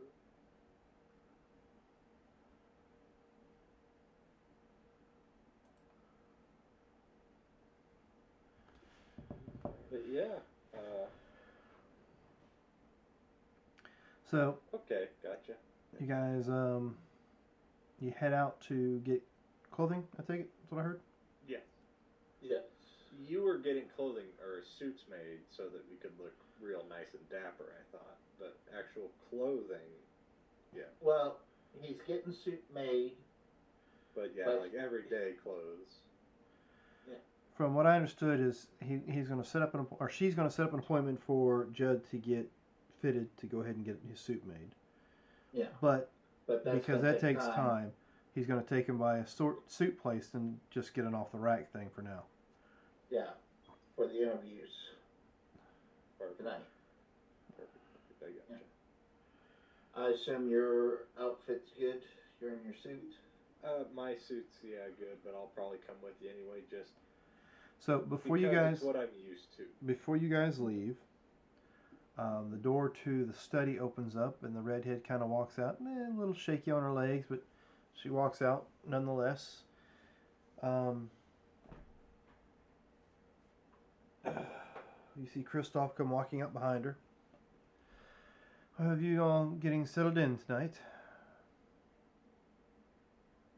Oh, I'm sorry. Did I not introduce Lenneth to you? This is Lenneth. Lenneth is my interior decorator. Nice to meet you. Yeah, just simply nods. And she... It's nice to meet you too. You guys work for Mr. Kristoff. Yes. Yes. Well, welcome to Austin. This is your first time in Austin? Yeah. Well, don't worry. You have the best person to handle taking care of everything for you. Kiv is a wonder when it comes down to dealing with things here in town. She had me settled in no time. But I will get back to the office. Chris, if you need me, you know how to reach me. She walks out the door.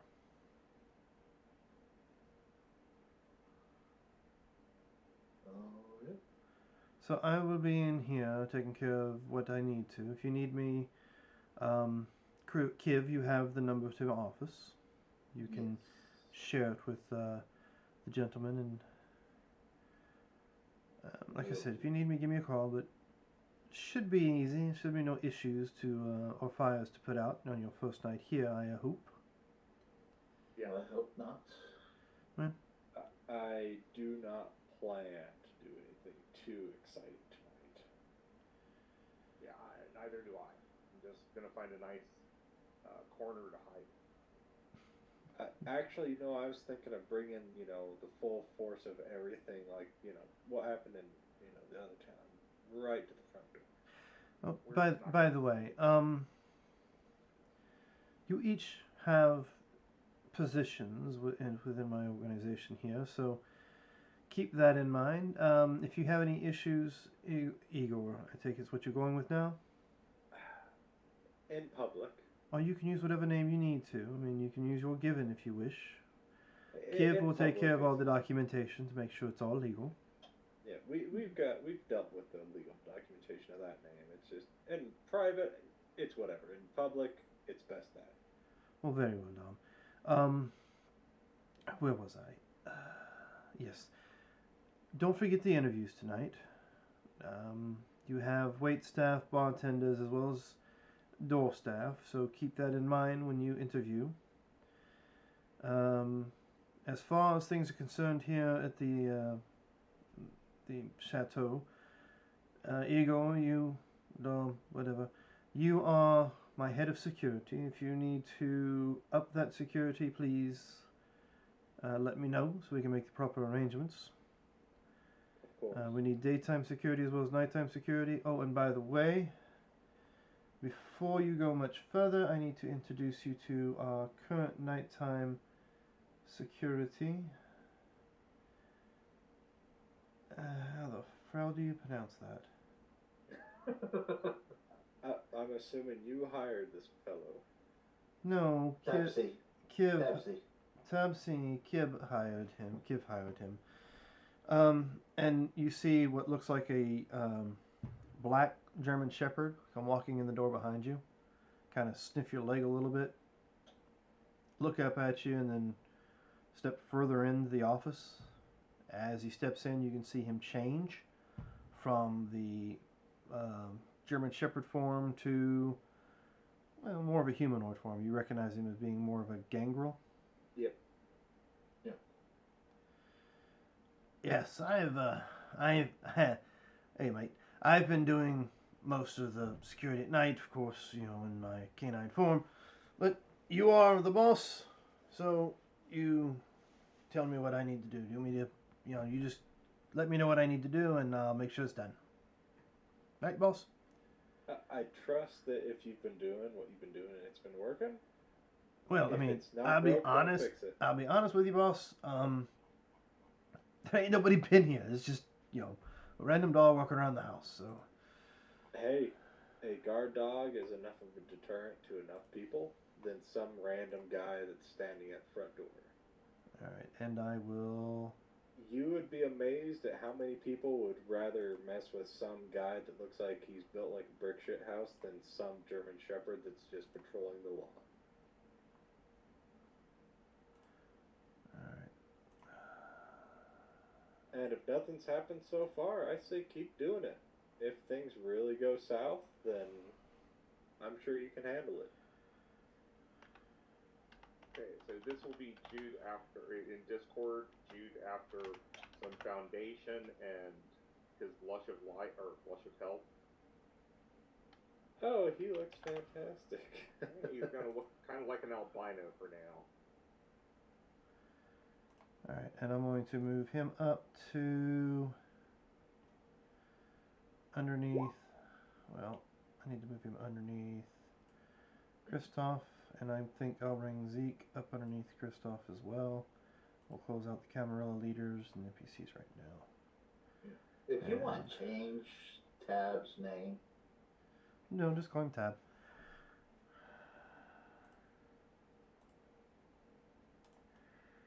All right.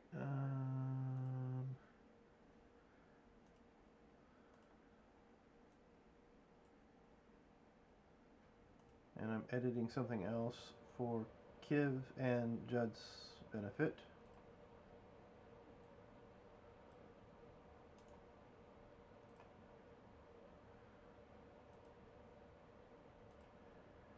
Let's see if it'll let me.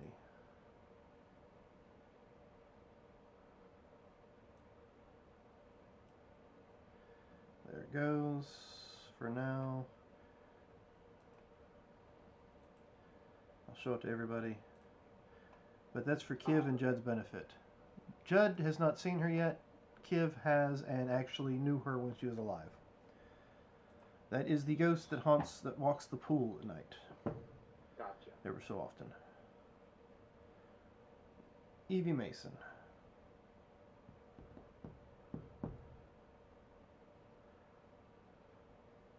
But like I said, that picture may be updated once I get finished updating it in here. It just takes a bit of time.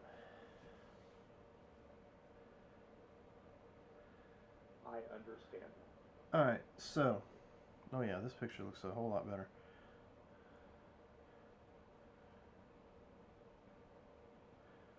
So let me change this since I've already got it put up.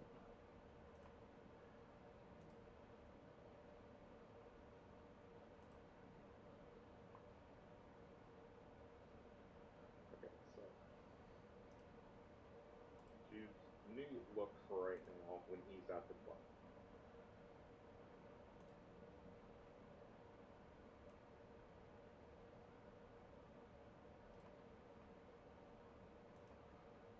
And this EP Mason, okay.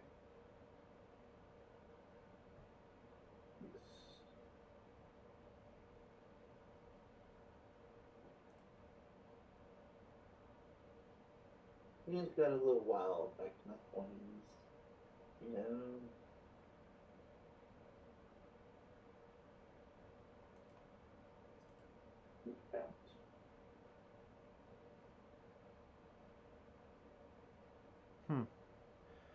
I know I saved it. Where is it?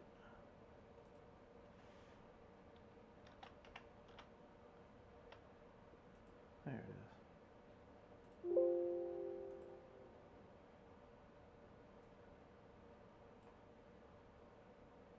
You get my message in Discord about the floor plans? I did. Does that fit the 60 by 60? It can. Because that's the size of the area you have to work with, is a 60 by 60. Yeah, I was just looking at floor plans and kind of get somewhat of an idea. Okay, there's a little better look of her. Oh, okay.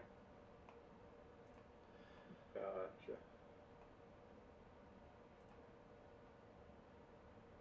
Who knows? Might. Anyway, playing around with this other set. Okay, so you guys, the driver, limo, all that's out front. Where are you taking them first, Kiv?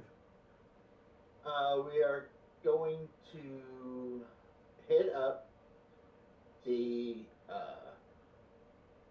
clothing store to pick up some more suits and stuff. Get them whatever they're needing. Then take them to the apartments. From there, show them their rooms if they care to have it. I agree with Igor in that having an extra place to go is not a bad idea. Yeah, and like during the ride, if you ever mention it, it's you're staying at the manor. Oh yeah, that'd be the best. But if anything happens and he needs anything, like the slightest little, he's uncomfortable, definitely staying at the apartments. Yes. Very well. We have these two apartments, and did I throw in Discord what the floor plans for those apartments are? Yes, you did. Yes, I did. Okay. All right. So yeah, he takes you and walks you through the apartments.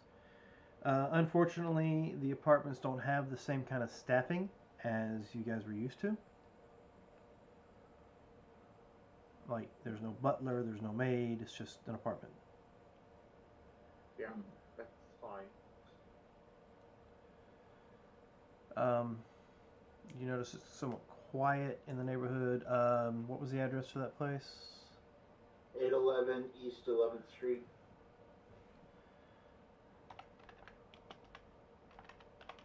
Austin, Texas.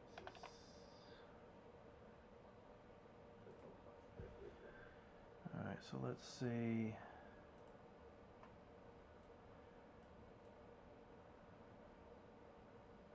Is that right? That must be it right there. No. Tells me I'm not looking at it, so... Huh, I guess that's it. Yeah. There's a Texas State Cemetery just down the street from it. So it looks like a credit union right in front of it.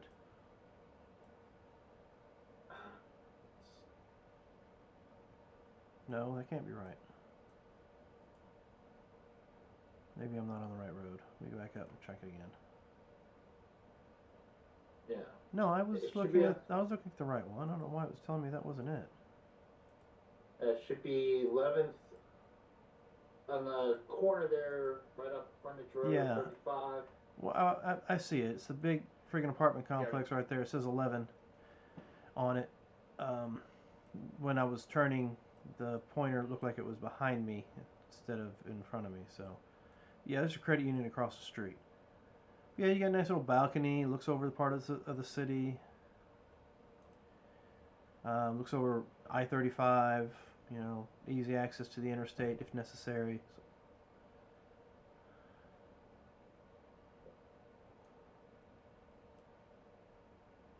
Let's see. It's close to downtown.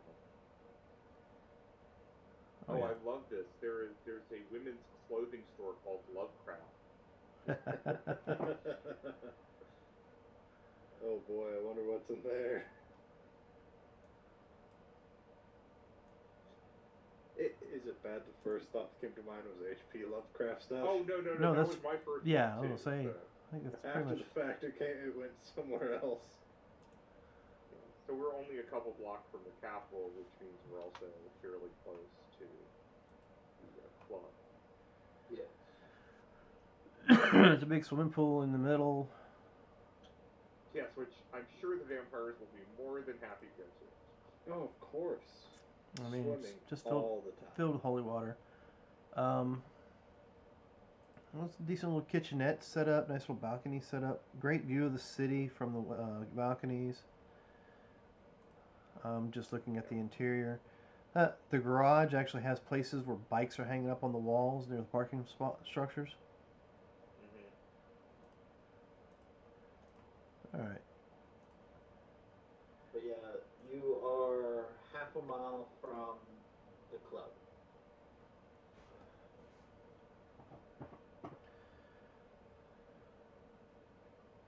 You go down 7th Street towards 35, take a left on the frontage road, and then the next major intersection is your apartments. Yeah.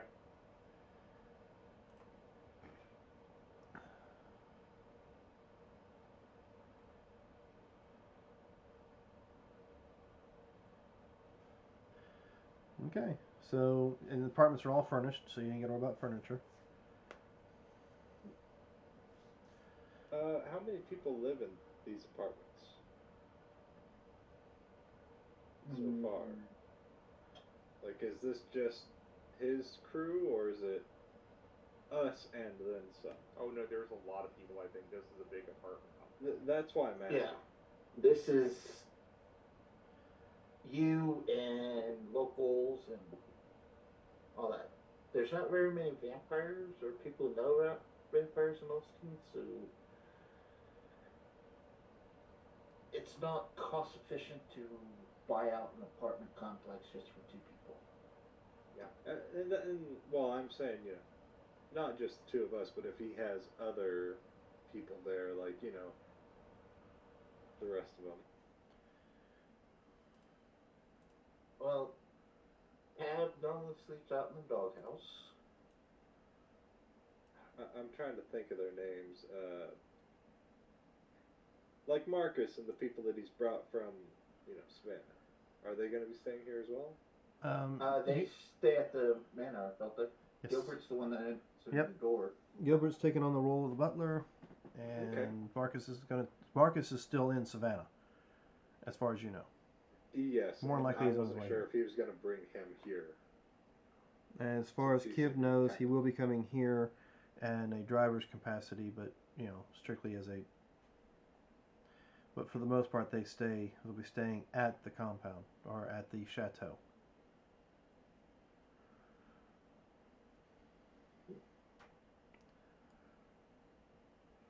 Almost like he's brought them a lot of different places, hence why they were in the know. Yeah. So Kiv, your watch goes off, letting you know that the interviews are to start in about half an hour at the club. Alright. Are you gentlemen settled? Shall we head over to Elysium? Yes, I am all ready to go. Very well. And for anybody who actually lives in Austin, Texas, no, this is not going to be the same appearance of the club that's actually there. It's just going to be in the same location with a different, with a bit of a facelift. So, Kiv, As you pull up to the place, why don't you give us a description of what we're looking at?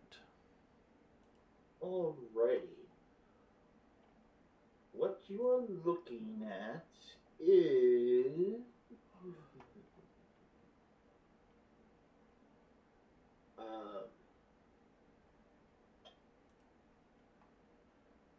that's a two-story.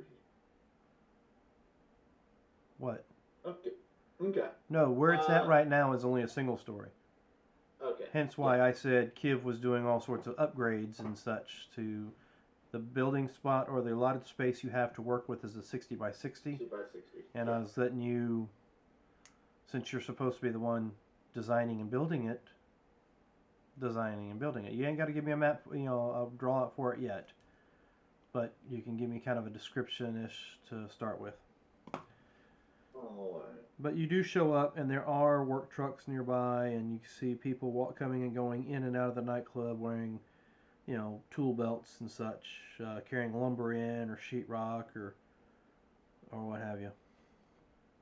Okay. Actually, I will move our players to the outside map of the place. And this right here, I'll just use a pointer. From here to the corner to here is Elysium. It's about a 60 by 60 according to the map. I mean, I could be a little off, but that's about what it is. There is apparently no parking lot here, but there is a parking lot across the street from the place. Yes. What you see,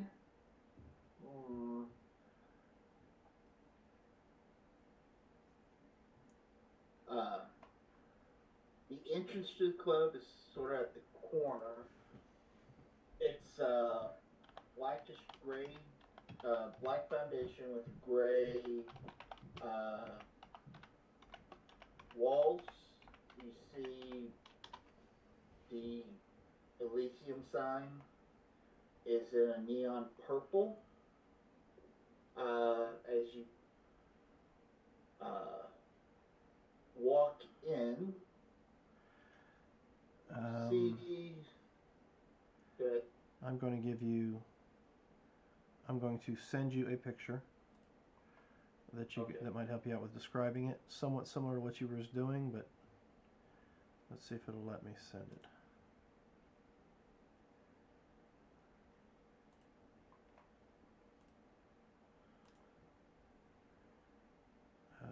Well, that's actually not right. We'll say it's somewhat right. Let's see if I can copy the image. There it is. Now, granted, this looks like the inside of a casino, but use that as a kind of an idea with sidewalks and the steps going up. Okay. And instead it says Elysium right there in those big purple letters that you're looking at. Yes.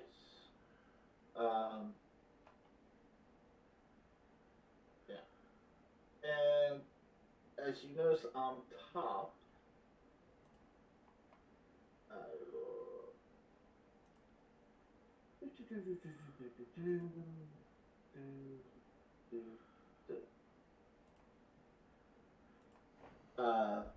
at the entrance you see like a two-tier tower.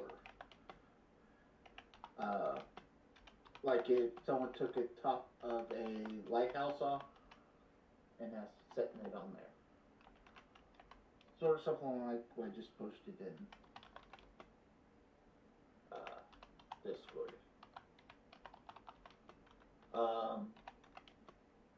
As you walk in, you see, well, overhead lights are on, but as you walk in,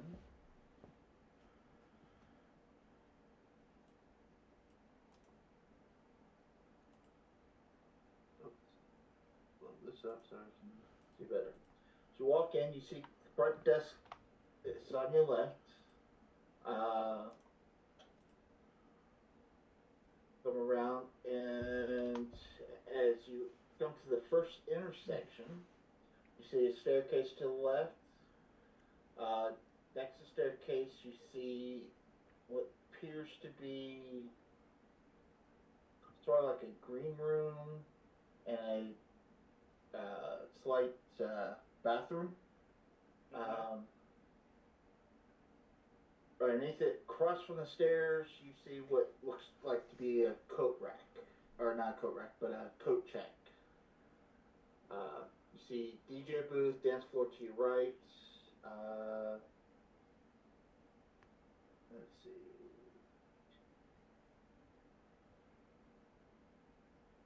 Did I post this in the actual...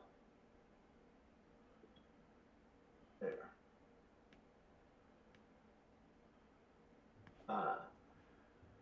And Discord will be the downstairs floor plan. You see the club is kind of broken up into two different sections down here. You see the main dance floor with some tables along the left-hand side with the DJ booth. And you're using the floor plan you shared, right? Yes. You see a octagon-shaped bar across with some seating around, which looks to be in the center, around all the liquor bottles, a fountain of sorts. As you come around, you'll see to the right there appears to be a entryway, but you're hearing kind of different music coming from that section. As you walk in, you see it's more set up as a sports bar of sorts. Got a smaller dance floor, smaller stage, a few tables, and then a long bar with several screens of TVs. So you make your way around the east side, you see the billiard room. When you get close to the octagon bar, you see stairs going up to what looks like to be a velvet rope area with two private rooms and purple velvet sofas with some tables, some elegant Tiffany lamps to give you some sort of like reading type deal. And then across there you see a bar that looks like it has lava flowing across the top. Just the way it's been epoxied and everything with glowing lights. And then back behind there you see the restrooms. As you go upstairs,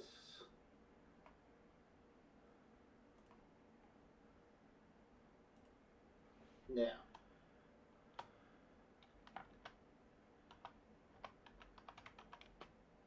ignore any of the dots, red dots, blue dots, green dots, and stuff like that. Once you pick it upstairs, you see a little terrace out there for like a smoking lounge and stuff like that. To your left, you come through some double doors, step down, you see sort of a lounging area.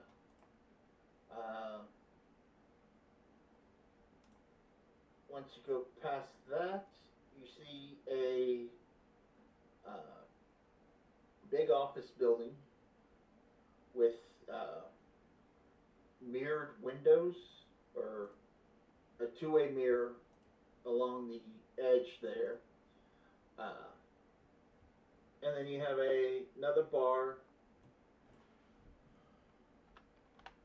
that is off to the side with some dartboards and everything else. I'm going to cut this lower bar off and extend the office forward a bit, where it will actually look down to the first floor. So ignore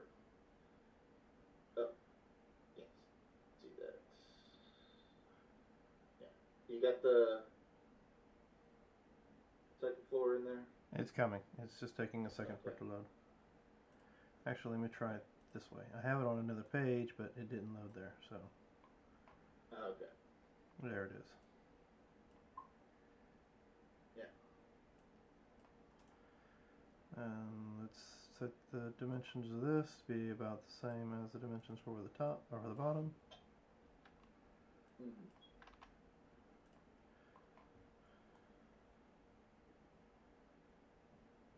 And what were you saying you were trying to get rid of? Basically, everything below this line will be gone, and this whole section will be extended out. So you can still walk around to the bar, but from the office you can look down below onto the main dance floor and everything. Alright, so we're thinking more. Yeah, that'll have to be some more work done on that. Yeah. I'll have to do a background removal and then put it up there and kind of give us an idea. Yeah. Alright, so that is pretty much what the inside of Elysium looks like currently for this campaign. That top floor should cover about that much of the first floor. Right. Yeah, so this will actually be up. Actually, it's not as big as it is. It'll be a little smaller. Yeah. But I'll play with it once I get a chance to.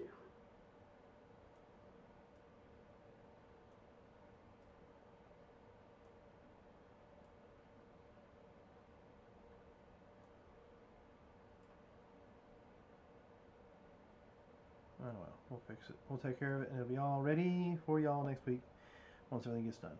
So as you guys get in there, you notice that there are already some people just kind of sitting around.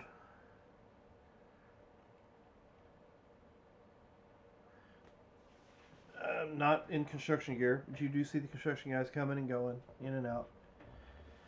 Let's see. Let's close this down because I don't need that up. Let's close this. Let's close this. Let's keep this up.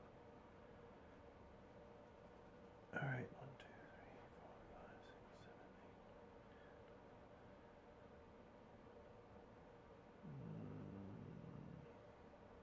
6, 7,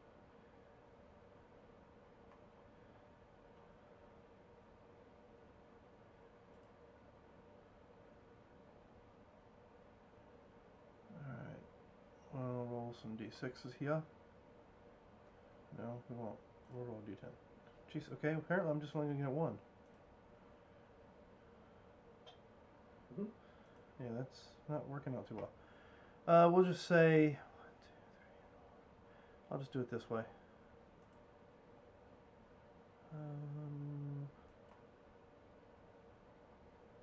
1, 2, 3, 4, 5, 6, 7, 8, 9, 10.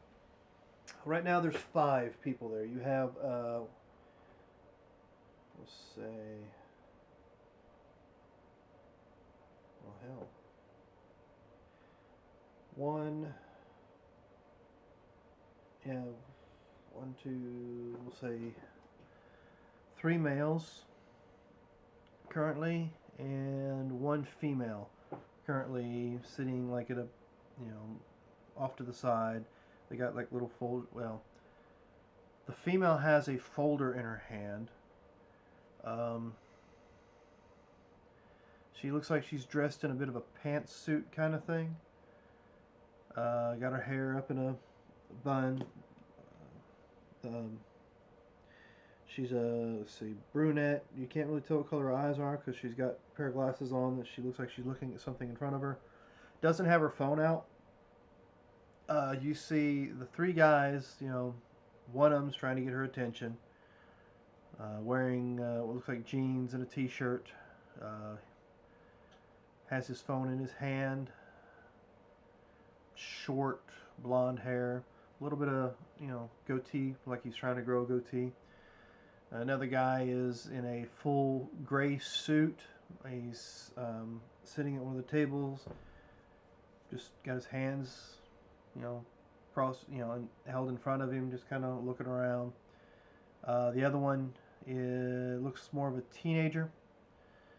Got his phone in his hand, looking over things. And those are the 4 you have currently in the room. But you also know you're 15 minutes away from the actual time they're supposed to be there. I'll acknowledge them. And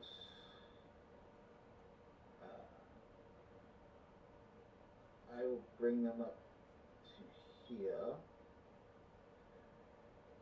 I nod, but I'm deferring to he because this is completely outside of Jude's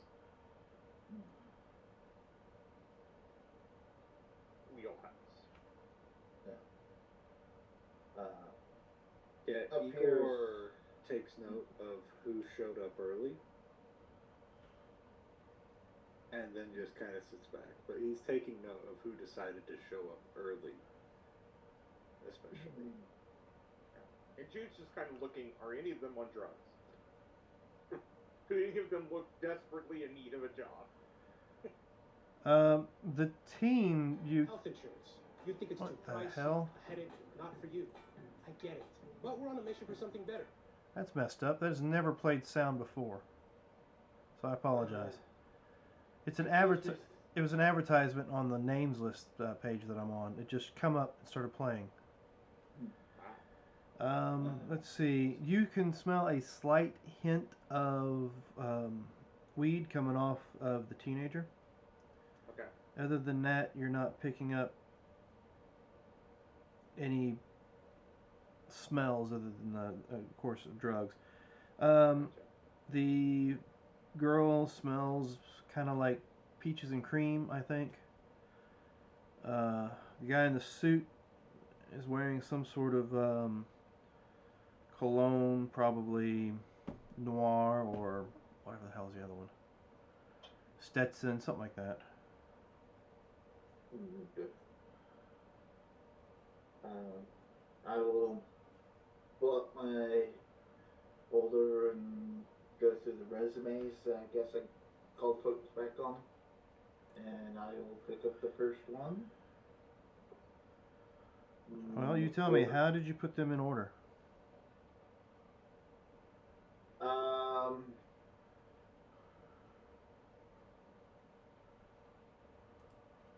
I separated them by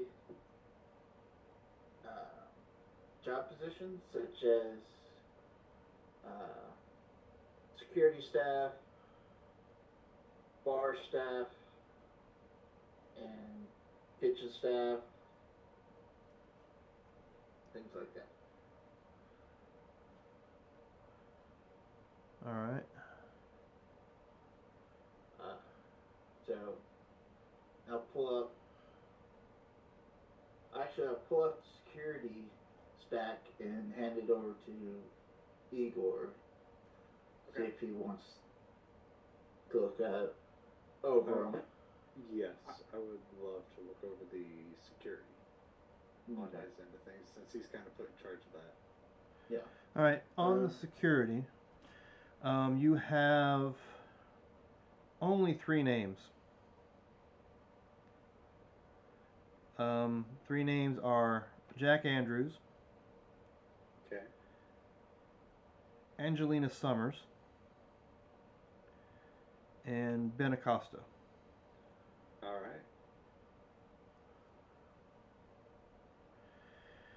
right. Kitchen staff. Actually, there's one more. You see one like added very last minute. Edward Newman. Okay. Kitchen staff. Who you giving that to? I'm giving that to Jude. Okay, Jude. Okay. Kitchen staff. You have Joel Hunter You have Sean Houghton, and that's the only kitchen staff that you have. So far. Wait staff / bartenders. You Yes. have Cameron Collier, Oscar Andrews, Elizabeth Elliott, and Melissa Owens. Cameron, Oscar. What were the other two? Said them off. Cameron, Oscar, Elizabeth, and Melissa. Let's see. You also have. Sorry, I gotta go to a new page. You have music or entertainment. I haven't set up DJs yet because I wasn't sure if Christoph was having Strix come out. Kiv would know that Strix is not a all the time DJ. Okay. So Kiv would actually have somebody else Sure. that's non-Kindred set up for that. So you have names for, we'll say 3 or 4 entertainment characters. One is Joel Saunders, Logan O'Connor,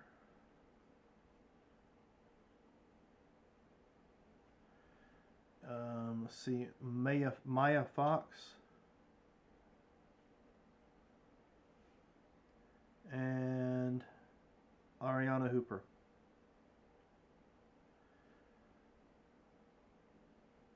And you'll know that when the word went out to find people for these positions, you didn't want DJ names. You wanted, in the resume, it's their actual given names. So.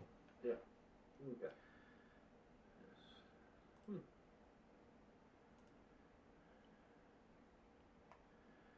All right.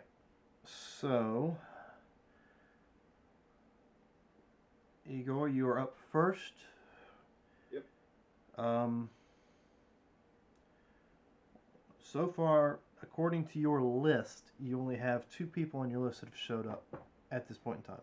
Now, mind you, as you're getting these pamphlets held out, a couple other people have showed up. So grand total, you have 1, 2, 3, 4, 5, 6, 7, 8, 9, 10, 11, 12, 13, 14 people total.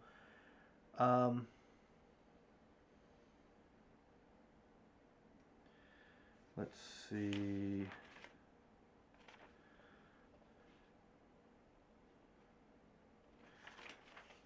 You have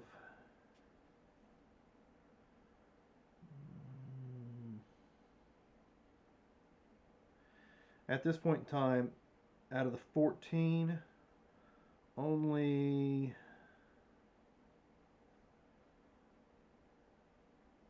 11 are there before the time. Okay. Yeah. And so about 5 minutes after, 3 more come walking in. for the security staff, if they're late, doesn't matter to him. They're out of the question. Okay. You'll notice that anybody that was on your security staff setup did not come in late. That's good. He's probably going to prioritize the ones that were there early. All right. Not just on time. But he's not going to ignore them completely. So how are you guys going to determine that? I mean, you can put out a sign-up sheet or what? Sign-up sheet for. To find out who showed up first and who to take in first. How do you guys going to determine that? Just say, hey, you come here. So since they were there before the time, probably would have walked up, said, hey, how's it going? Who are you? Type of thing. Okay. And then So down the name mentally. like I said, the first 4 that show up, the teenage guy that kind of has a bit of an aroma as far as smells like he's been smoking something. His name is Edward Newman. He's one of the guys for security. There's another gentleman who was there, the blonde with the goatee, who was trying to chat up the girl. He's there for the kitchen staff job. His name is Joel Hunter. The fella in the suit, in the gray suit, his name is Jack Andrews, and he is there for a security job.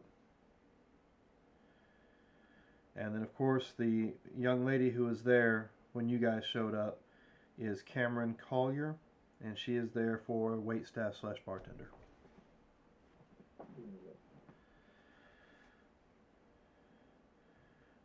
Not long after you guys show up, Angela Summers for security shows up. Melissa Owens for the waitstaff shows up.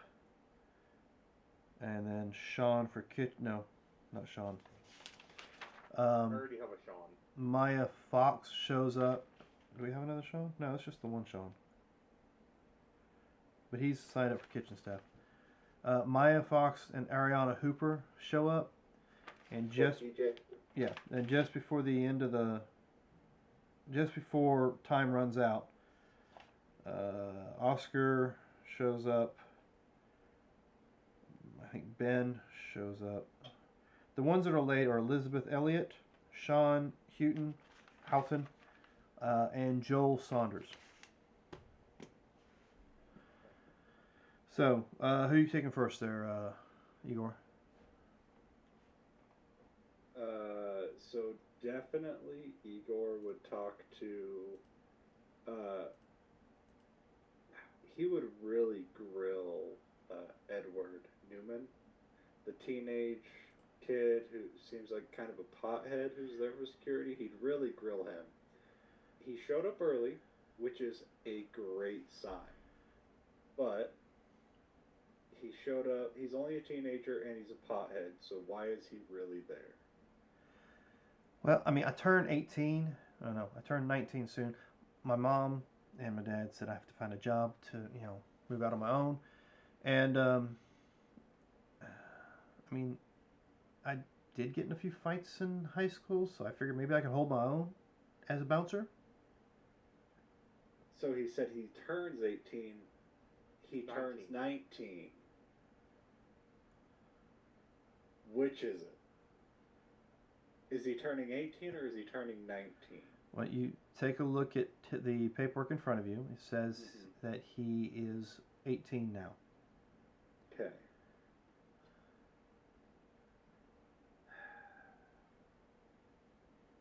You know what?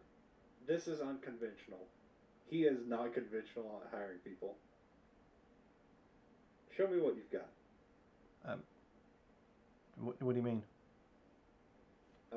Igor takes a bit of a, not necessarily a boxing stance, but a defensive stance. Come on. Show me what you've got. World are you doing?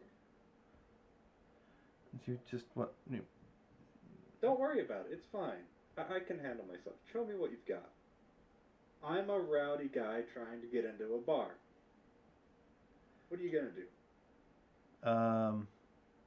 So what he does first, he kind of rushes towards you, grabs your arm, and tries to drag you towards the door. I kind of think for a second and nod. Words first, then force. Come on. I'm getting a little rowdy. I'm not causing a big dude, issue. do you need to, leave, right now? Come on, give me your best. I'm trying to get him to persuade me or intimidate me. I'm actually trying to, gauge him to see if he's got what it takes. So you can see he's just kind of weird, kind of looking around. He's like, you can't do that here. You have to leave now, right? And then he comes up, tries to grab your arm again. And how well do I feel that goes over? Do you feel like he's? Well, why don't you give me an insight. Insight, wits. Okay, wits is good. Insight is at best.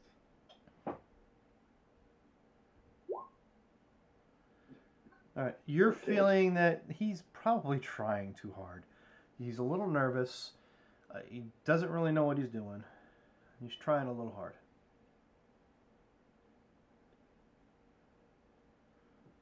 trainable. Yes. Uh, you're not very, intimidating and persuasive. That's not an offensive thing I'm saying.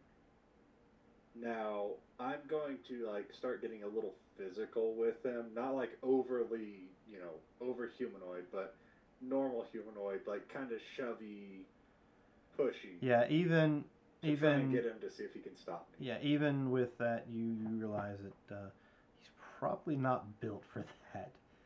He's. Okay. I mean, you'll notice as you're moving around, he is kind of lanky. Yeah. But yeah, he doesn't seem like he's. Maybe in high school it was fine, but he's not even. He's not stocky. He's not real built. He doesn't seem to know any. Ways of using your body against you kind of situations. It's just he doesn't like to cook. He doesn't know how to work a bar. He figured why not, go for the bouncer job. I'll simply, I'll stop, pat him on the shoulder, and I'll be like, hey, no offense, but this isn't really what you're made for. You don't really have the build. You don't really have what it takes to be a bouncer. Why don't you? I mean, really? If you put your mind to it, look at the bar. Look at the kitchen staff. It's the kitchen staff. I think would really suit you. He seems a being little out in the down. back, and then just the smell coming off you. I think you'll fit in with some of the people that tend to stay in the back and do the job that way. Functional enough. The gas hasn't been turned on yet, no, we won't say gas.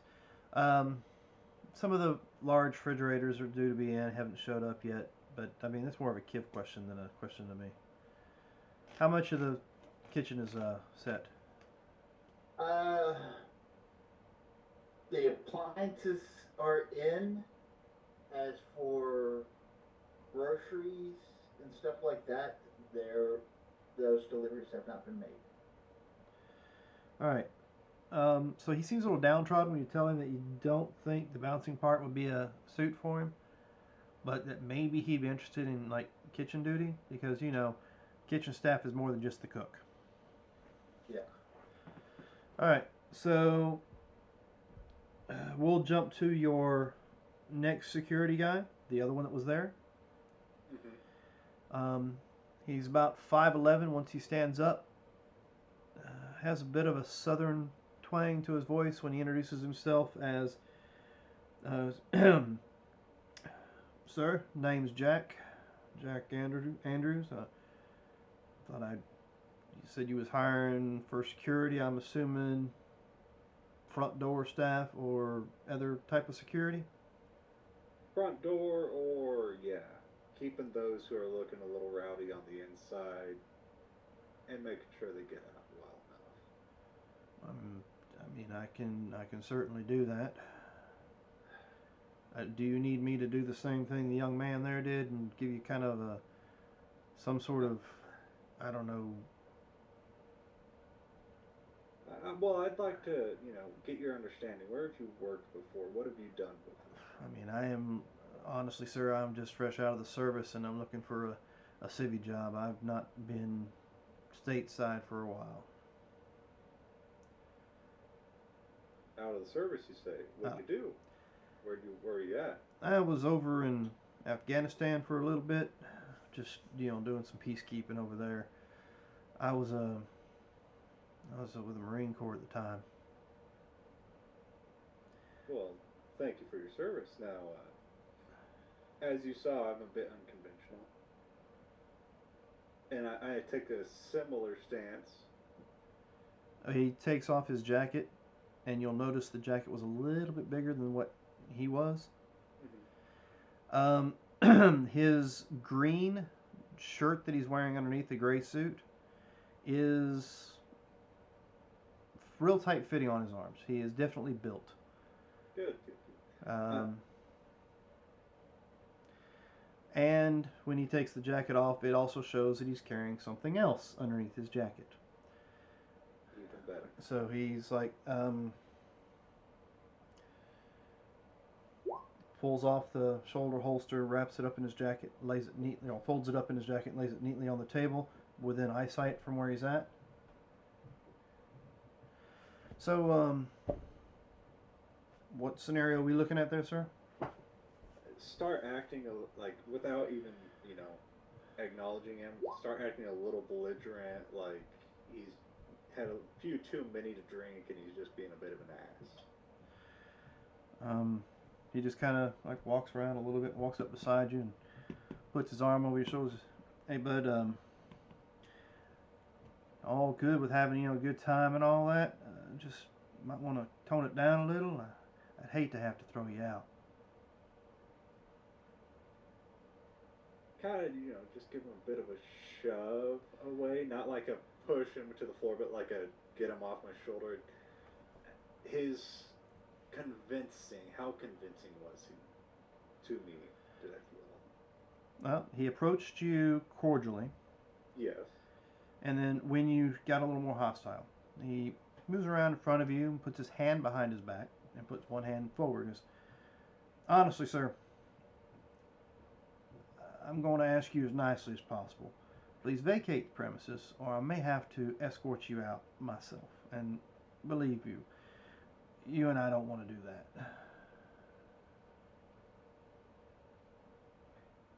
Simply, like, obviously, he gets a nod of, yeah, I appreciate that.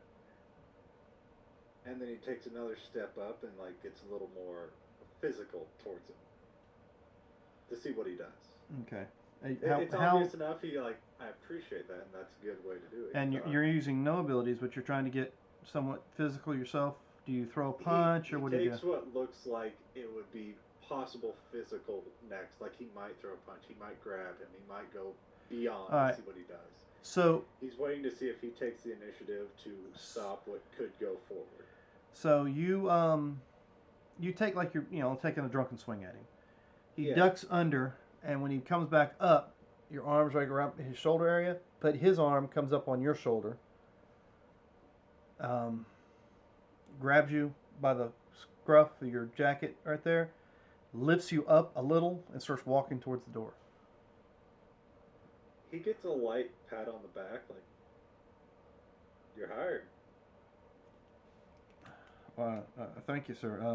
So how soon do you need me, and what are we looking at? Nights, days? You're looking for night shift at the moment. Looking for night shift. Kiv, what's the plan on opening? Depending on how soon I can get the staff hired in, and really the main thing that's holding up is our food delivery. We got a liquor delivery in this morning. So, are we planning on having an open house, kind of a, hey, this is what this place is going to be about, and it's just drinks right now, no food really? We're going to have a soft opening, just to see how the staff works, and basically invite friends and family in. Then after that, we'll have our hard open for that. Let's see, what day of the week is it, Dan? Oh, shit. You guys are going to help me with that one. Yes. I think we were midweek. We weren't on the weekend yet, so probably. Shit, I've lost count of the days. So we'll just say, with the amount of time it took to get here and with all the crap that's going on, we'll say it's probably about. We'll go with what Robert said. We'll say it's Monday night now. Monday night. If all goes well, we'll have our soft open Friday. If not, Thursday. If you got people, so have them. If got people, have them come in Thursday. We'll start doing training. That way, we can have our soft open either Friday or Saturday. I kind of look back to the guy and kind of nod. And he gives you his cell phone number. All right. And this was Jack Andrews, and Jack I'm Andrews. giving you kind of a description of what he looks like. I haven't worked on his actual picture yet. It's going to be shortly. Yep, that's fine. And Igor, that bar over there was just painted yesterday. Let's not fuck it up with your interview style. Hey, I'm making sure to stay in the open and not break anything. So the next up will be kitchen staff. And the kitchen staff is somebody young kid. I say kid, young male human. And we also just got the kid that, failed the security. Yeah, he comes over to you because he hears you got that, and his name's Edward. Okay. Joel Hunter, the three that I have here are Joel Hunter, Sean Houghton, and Maya Fox. Sean showed up late. Yeah. And Maya Fox is entertainment. Oh, okay. So it's just Joel and Sean. Joel and Sean are the only ones you had set up to come in for kitchen staff today. Okay. I'm just going to make it simple. I want to know basically where they worked before, and I have that in their resume, right? Yeah, you pretty much have that in there. And I have their references. Yeah, Joel's like, I used to cook at the country buffet place down the street, whatever name it is. Well, I'll take both of them into the kitchen and let them look around. Okay, so you have Edward and Joel with you. Edward, like I said, he came. Oh, Sean, yeah. Sorry. Edward, who is Edward? Edward was the security guy that got sent over to you by Igor. He's like, okay. The big guy over there told me that I might be more suited to work in the kitchen. He told me to come see you. Oh, okay. It's the guy that smells a little bit of pot. Well, I'll talk to you then in just a moment. So Joel and Sean, I've seen where they work. We have this new club open. What do you see as the menu for this club? You've seen the appearance of the club. You've seen what it looks like. What I want you to do, here are 2 pads, some pens. What would you see as the menu for opening night? All right, so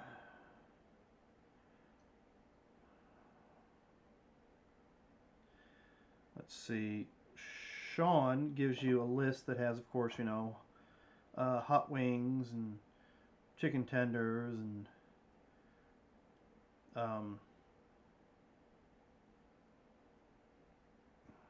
basic bar food, I guess is the best way to put it. Okay.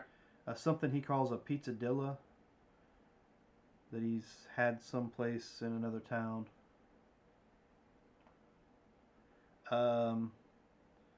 Joel. The bacon bites. Huh? The bacon bites. Yeah. Joel puts in hamburgers and French fries and maybe grilled cheese sandwiches and tomato soup and stuff like that. Okay. The truth is, Jude has absolutely no idea. What would be considered good. And then, of course, another guy taps you. The other guy that came up says, I know you didn't ask me, but I heard you ask them, and he hands you a list. Oh. And on it seems to be somewhat similar to the others, but in front of it, it's got some weird Gothic name, Wednesday's Wednesday's cheeseburger or Pugsley fries or something like that. Gotcha. So he's taken the same thing, but he's added some sort of Gothic name to it. Okay.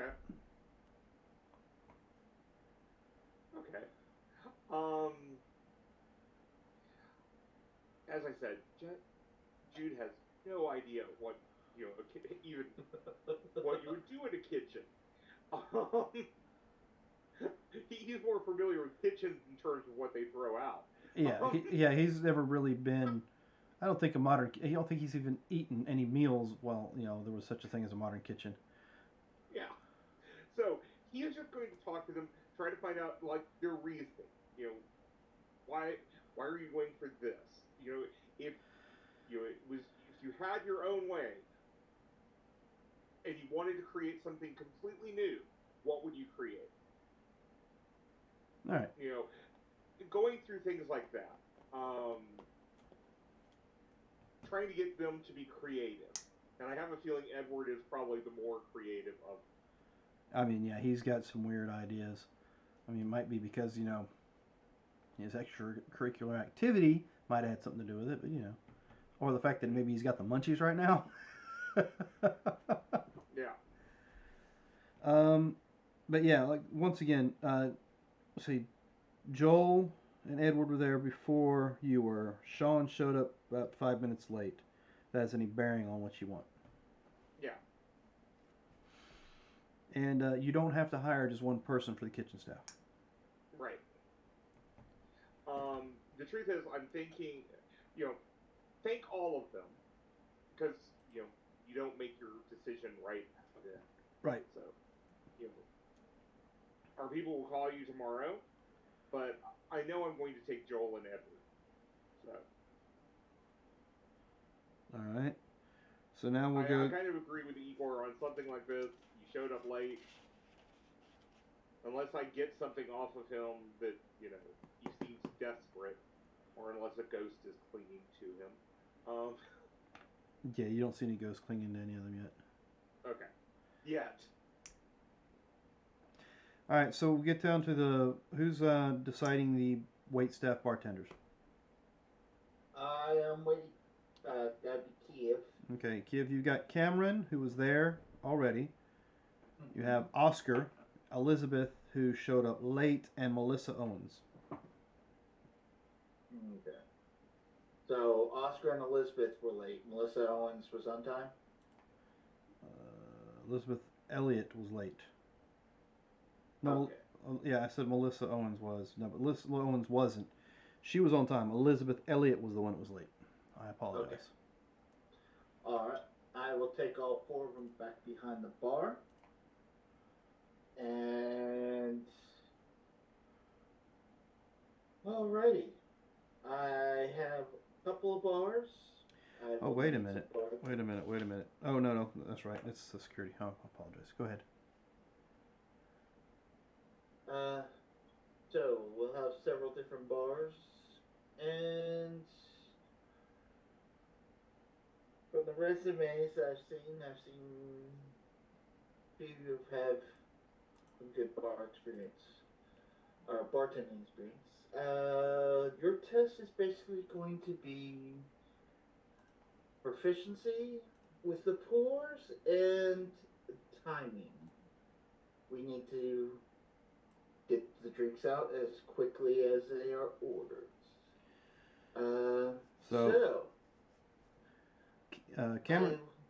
Cameron kind of walks behind the bar and asks you, what would you like the first drink to be? Yes, I will need a tequila sunrise, a Sex on the Beach, 2 Bud Lights, and a shot of Jägermeister. Okay, Bud Lights, you want them in a bottle or off tap? I'll take bottles. All right, so first thing she does is she reaches into the fridge, pulls out 2 bottles of beer, pops the tops, and then starts mixing the drinks. She doesn't do any flair with the drinks. She turns around and kind of scopes out the way the bar's set up behind it, and then goes to grabbing bottles and mixing the drinks together. A belligerently drunk Igor, like, kind of stumbles into the bar. Oh, all right, what? And she's mixing them. She goes, gets all these together, reaches over into the fridge, pulls out a bottle, pours it in, puts whatever other ingredients a White Russian would normally have, and slides it over to him, and finishes the rest of them and slides them out to you. Okay. You can definitely tell there is no alcohol in that White Russian. Yeah, simply just sitting there and then dead looking at Kiv. Yeah. See, what do you need me to roll to see how good she was? Quickness and timing and... Well, It sounded like she was very quick and very And on an the overly, nose. overly drunk person ordered something and they got a virgin. so I mean, I will do a.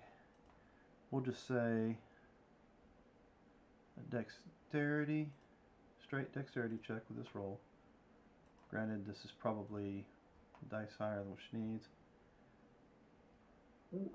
Well, it's a success, so the bestial failure doesn't matter. Yeah.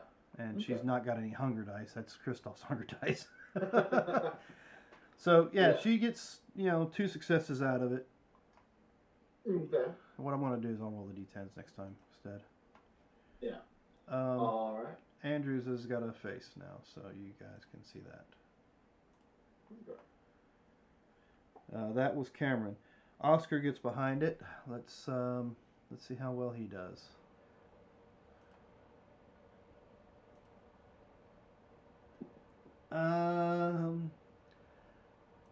You're probably going to need at least 2 bartenders.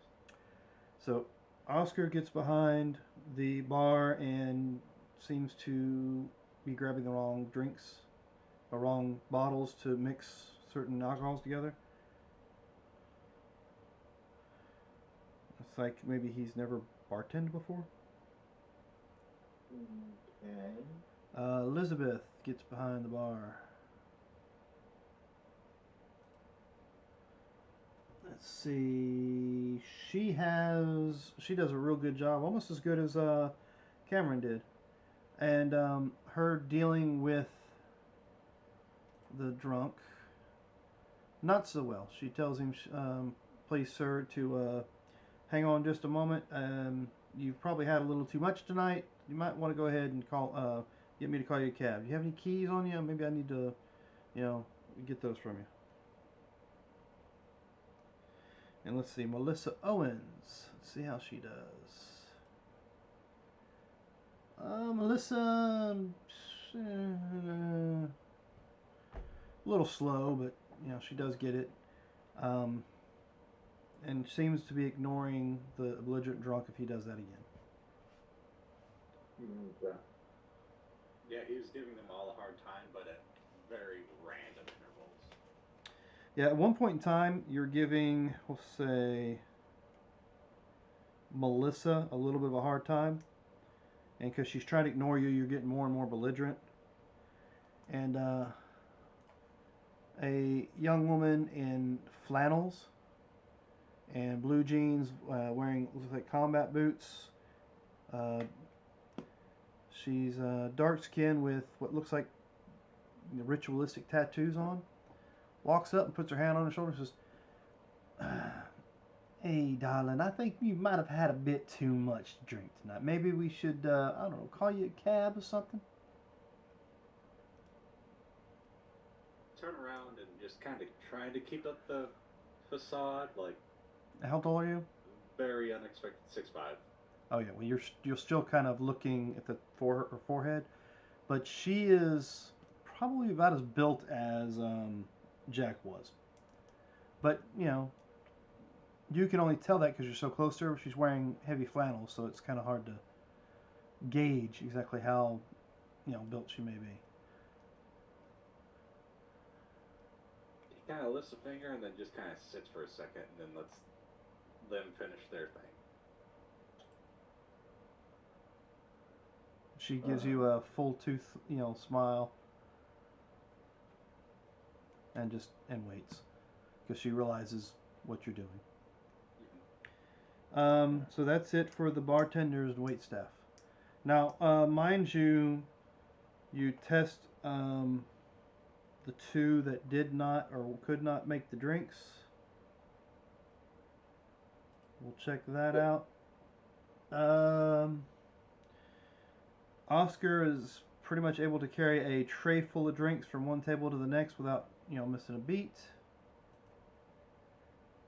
And looks like Melissa Owens does even better than that. She carries around one-handed and, she's able to dodge anything Igor throws at her way. actually seems to dodge a few of the construction workers who weren't paying attention to what she was doing. Okay.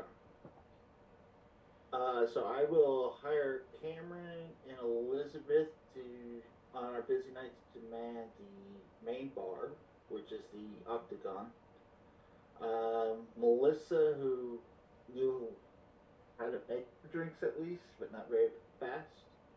She'll work the sidebar. And Oscar will be the waiter / barback. Alright, But I would call for some more waitresses.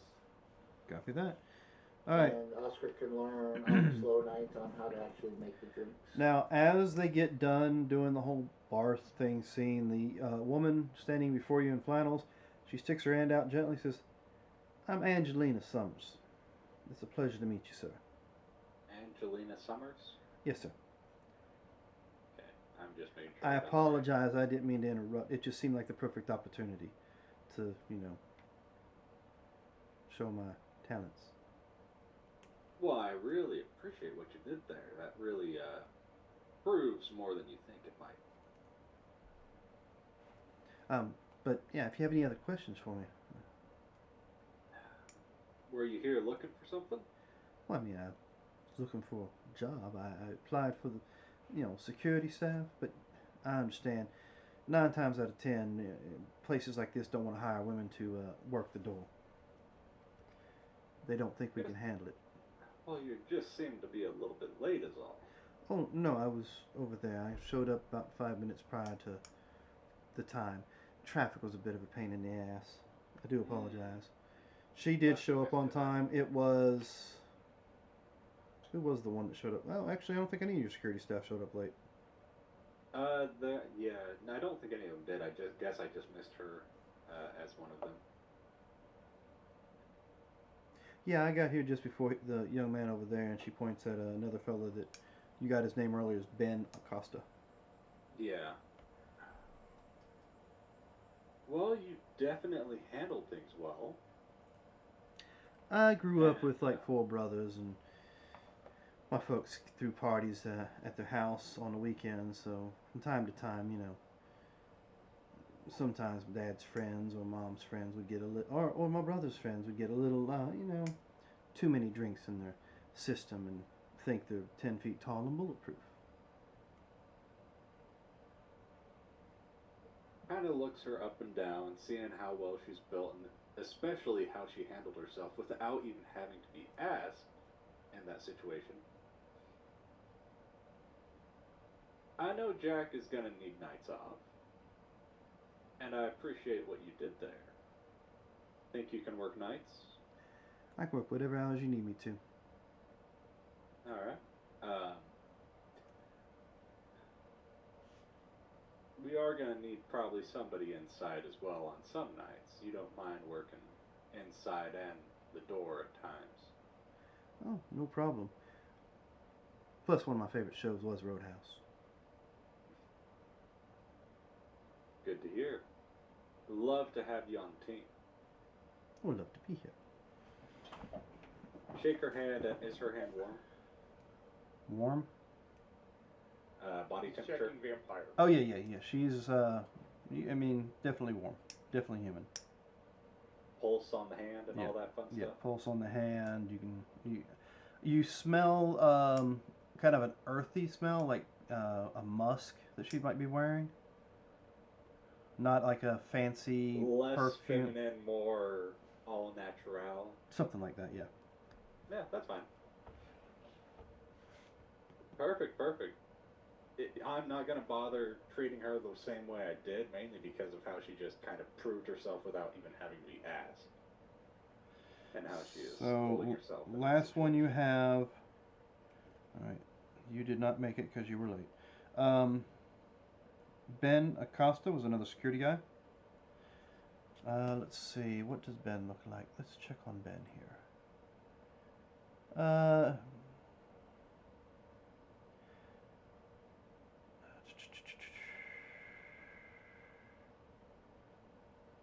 He looks like he's wearing bicycle riding gear.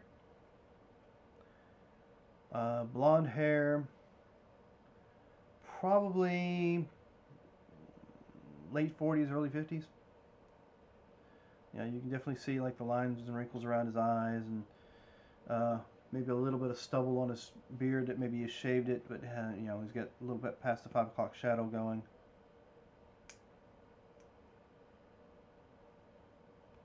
Give him a little bit of the same role, but just seeing how he is, how he handles himself, whether it's verbal, physical. Okay. He starts out somewhat verbal, but we'll say the way he speaks can be taken as more provoking than downgrading. You know, maybe escalating instead of de-escalating. Yeah, definitely not the best thing for trying to get drunkards out of a bar type of thing. Yeah, and you can tell maybe by looking at his knuckles that he's probably been in a few fights. Maybe that's why he decided to take the job or try to get the jobs, because maybe, you know, become a bartender, I can fight all the time.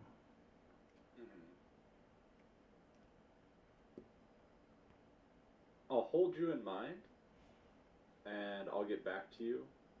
I'm just putting a no next to his name. That's fine.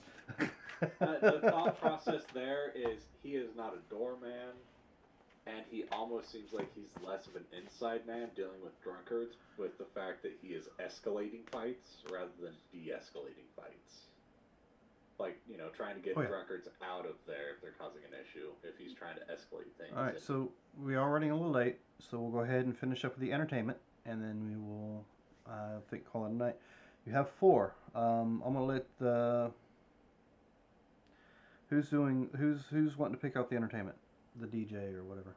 I think that still needs to be key because, I mean, Yeah. Jude is just kind of looking at things going, I have no idea what's going on here. Alright, so Maya shows up first out of the 4.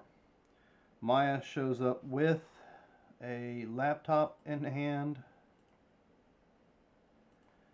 Let's see, Maya seems to be kind of jovial, bouncy.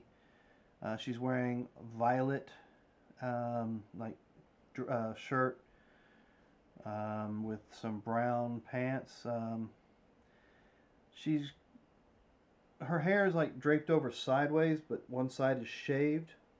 And when she bounces around, you know, it kind of seems like she's talking. You can see how her hair moves, and you're pretty certain that it's a mohawk, that shaved on both sides, and the long hair, you know, can be spiked up in the air.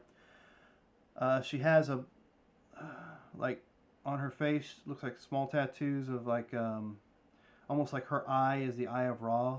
You know what I'm saying? Yeah. The eyeliner and stuff looks like the Eye of Ra.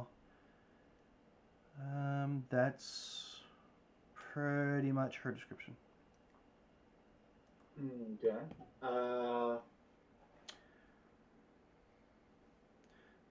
I'm gonna put down here who shows up first. First, we'll say second, third, and fourth. Second shows up as Logan O'Connor. Okay. Logan. Same scenario, kind of warm, jovial. He's wearing a suit that you can tell is somewhat in poor condition. Maybe he bought it at the Salvation Army or something, or some thrift store. I mean, it's still a suit. It's not covered in holes, but you can see where some of it might be a little threadbare in places. Mm-hmm. You can see that he's got some graying around the roots, but his hair, other than that, is red. Some mild wrinkles in his face, but he has a very sincere, extraordinarily sincere smile.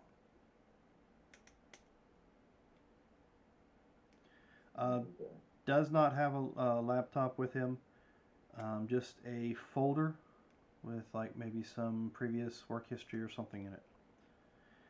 Ariana Hooper shows up after that. Let's see, she's young, middle-aged. She's wearing what looks like almost like a prom dress, but not quite that fancy. Just a rather long, high slit, maybe. What color is it? We'll say purple dress. Let's see. She looks like she might be married because she does have a wedding ring on her hand. Her hair is brown but short. She has brown eyes.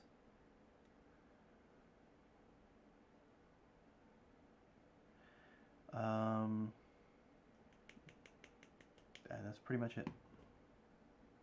Okay. Once again, she has no laptop, but she does have a book with her. And walking in about 10 minutes late is Joel Saunders. Mm-hmm. Joel stands about 5'3" tall, light skinned, golden hair, which is close to about 2 foot long. He's got gray eyes and he's wearing a top hat. Okay. Is he bringing anything with him? No, but he is wearing what looks like a what'd you call that? A ringleader jacket, a ringmaster's jacket, or whatever you want to call it. Okay, yeah. Is this guy from like the 1920s, 1930s? It seems that maybe he came to the interview dressed in some sort of shtick. You can tell by his resume that he has done jobs at like Six Flags and stuff during Halloween as some sort of, what is the word I'm looking for? Character. Yeah, some sort of like a freak, Master of ceremonies? like a freak show thing. Okay. Don't know if you've ever seen the ones talking about, where they. He's the ringleader. He's the ringleader of a group that's like, shoots fire or does contortionism things at like little small venues. Okay.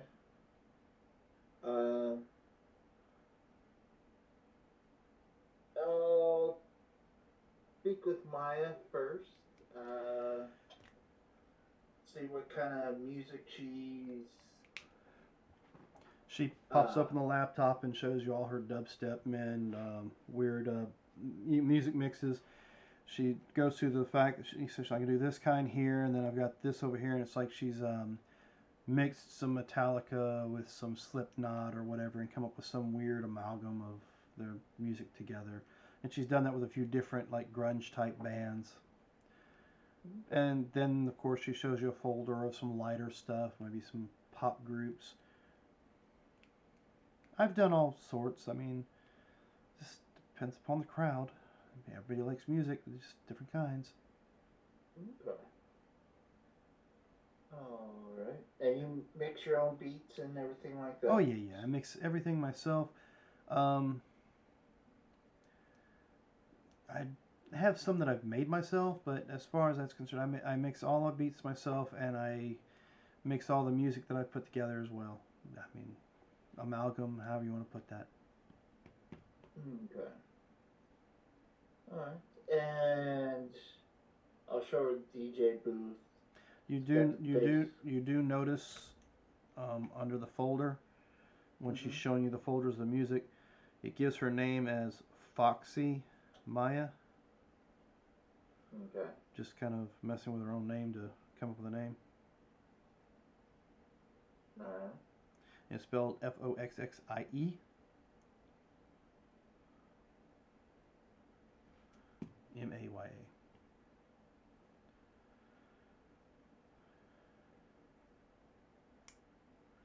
2 N's, 1 Y, not where you think it is. Or whatever her name. Oh yeah, I have no idea.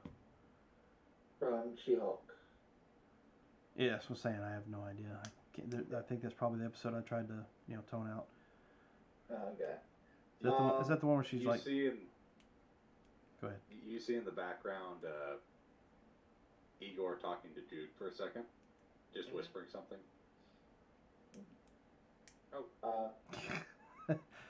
In other words, Robert, I just sent you a message.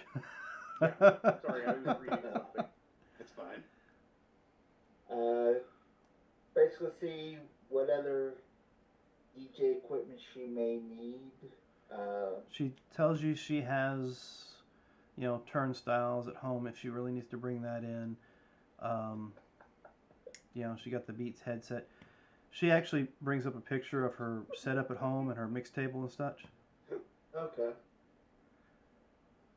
Alright. I almost feel like a teacher going, would you like to share with the class?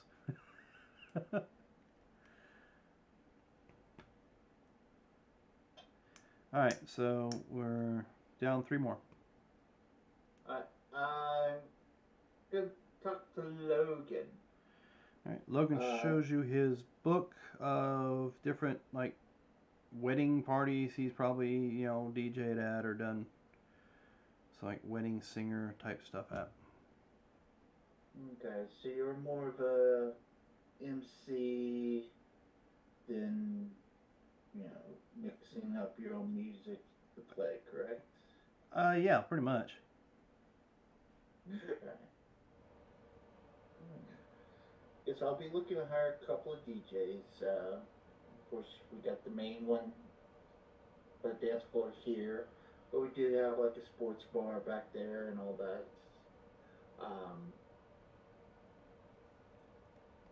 So, do you just any particular genre you enjoy, or I like pretty much all kind of music. There are some that I don't like, but it all depends upon who hires me and what they want to listen to. Well, it's mainly what our customers would like to listen to. And I'll take him down at the sports bar where there's like a little stage. If we were to bring in bands, would you be able to, handle the audio for them and do the introductions and stuff like that? I mean, I've never done that before. I've just usually, what turn on music for people want to listen to. Okay.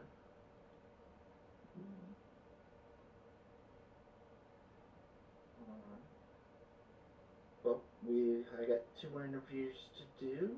I have your number, and I will get back with you. Okay. Ariana's your next one on the list. Any questions you want to ask prior to me adding what she has? I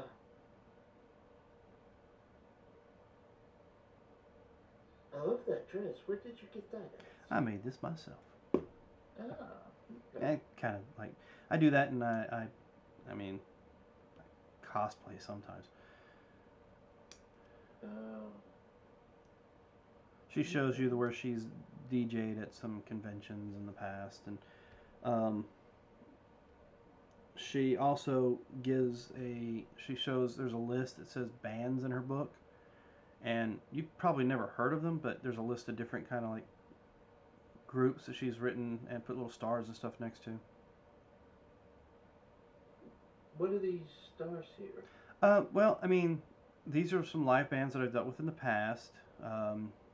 Conventions and other places that I've done, work at. The stars indicate how good they were or how the crowd responded to them. The ones that have the sad face next to it, those are the ones that didn't get any applause, and the one right there with the puking face, they actually got beer bottles thrown at them, so I've not... Okay. So if we were to look for a band to come into our stage back there, you'd be able to contact these bands still, and... I can contact these. Plus, she flips a few pages. I have this number here to a agent in the area that deals with live music that are here. And if there's she flips back to the page. If any of these bands don't fit what you want here, she flips back. I can call this number right here, and they can help. Oop, I put ink on my hand. They can set you up and send somebody out here. Okay.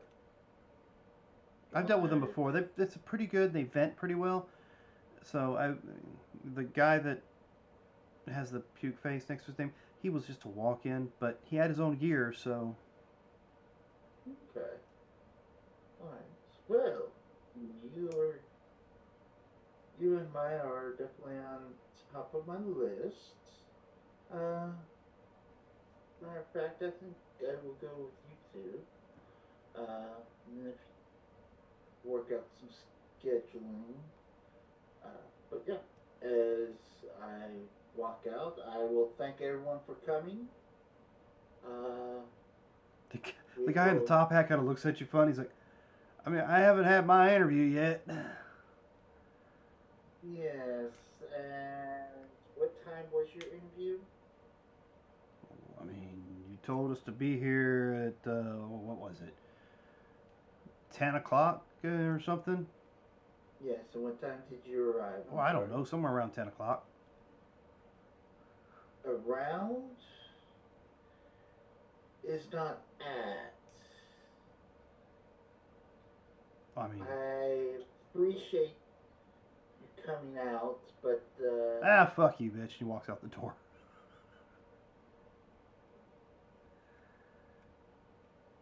very well. And as we finish that up and wrap that up, we will go ahead and pick this back up next week as our Savannah kindred have moved to the city of Austin, Texas, and are now opening up a club for Christoph there and starting a new life. Hopefully, with no headaches or issues. I'm sure there'll be no problems, right, gentlemen? And now, if you can't wait till next Sunday for some tabletop RPG, we are having some organized play Wednesday. We just haven't decided exactly what we're going to be running yet. And we'll be back for some Consequences of Chaos on Friday, I believe, if I'm not mistaken. We did check that last week, didn't we? Robert? Yes. Yes, Okay. we are on for Friday. So come back and check those shows. And of course, I have been doing some game playing again on Twitch. So if you guys want to come up and check out some more Midnight Suns, I've been playing that for a little bit, and it's pretty good, pretty addictive. And if I ain't careful, I'll end up doing a bunch of side quests before I ever do anything in the main quest, because it's fun to do, in my opinion. Anyway, so we'll catch you next week. Remember, we're in this adventure called Life Together, so please keep that golden rule in mind. And treat those around you the way you'd like to be treated yourself. Oh, and with the She-Hulk reference, I have to actually bring the shirt up. That is the shirt we got for working She-Hulk. That is Banner's Bar. Bruce's Bar. Bruce's Bar. Yeah, something like that. All right, ladies and gentlemen, thank you for joining us. Have a good week.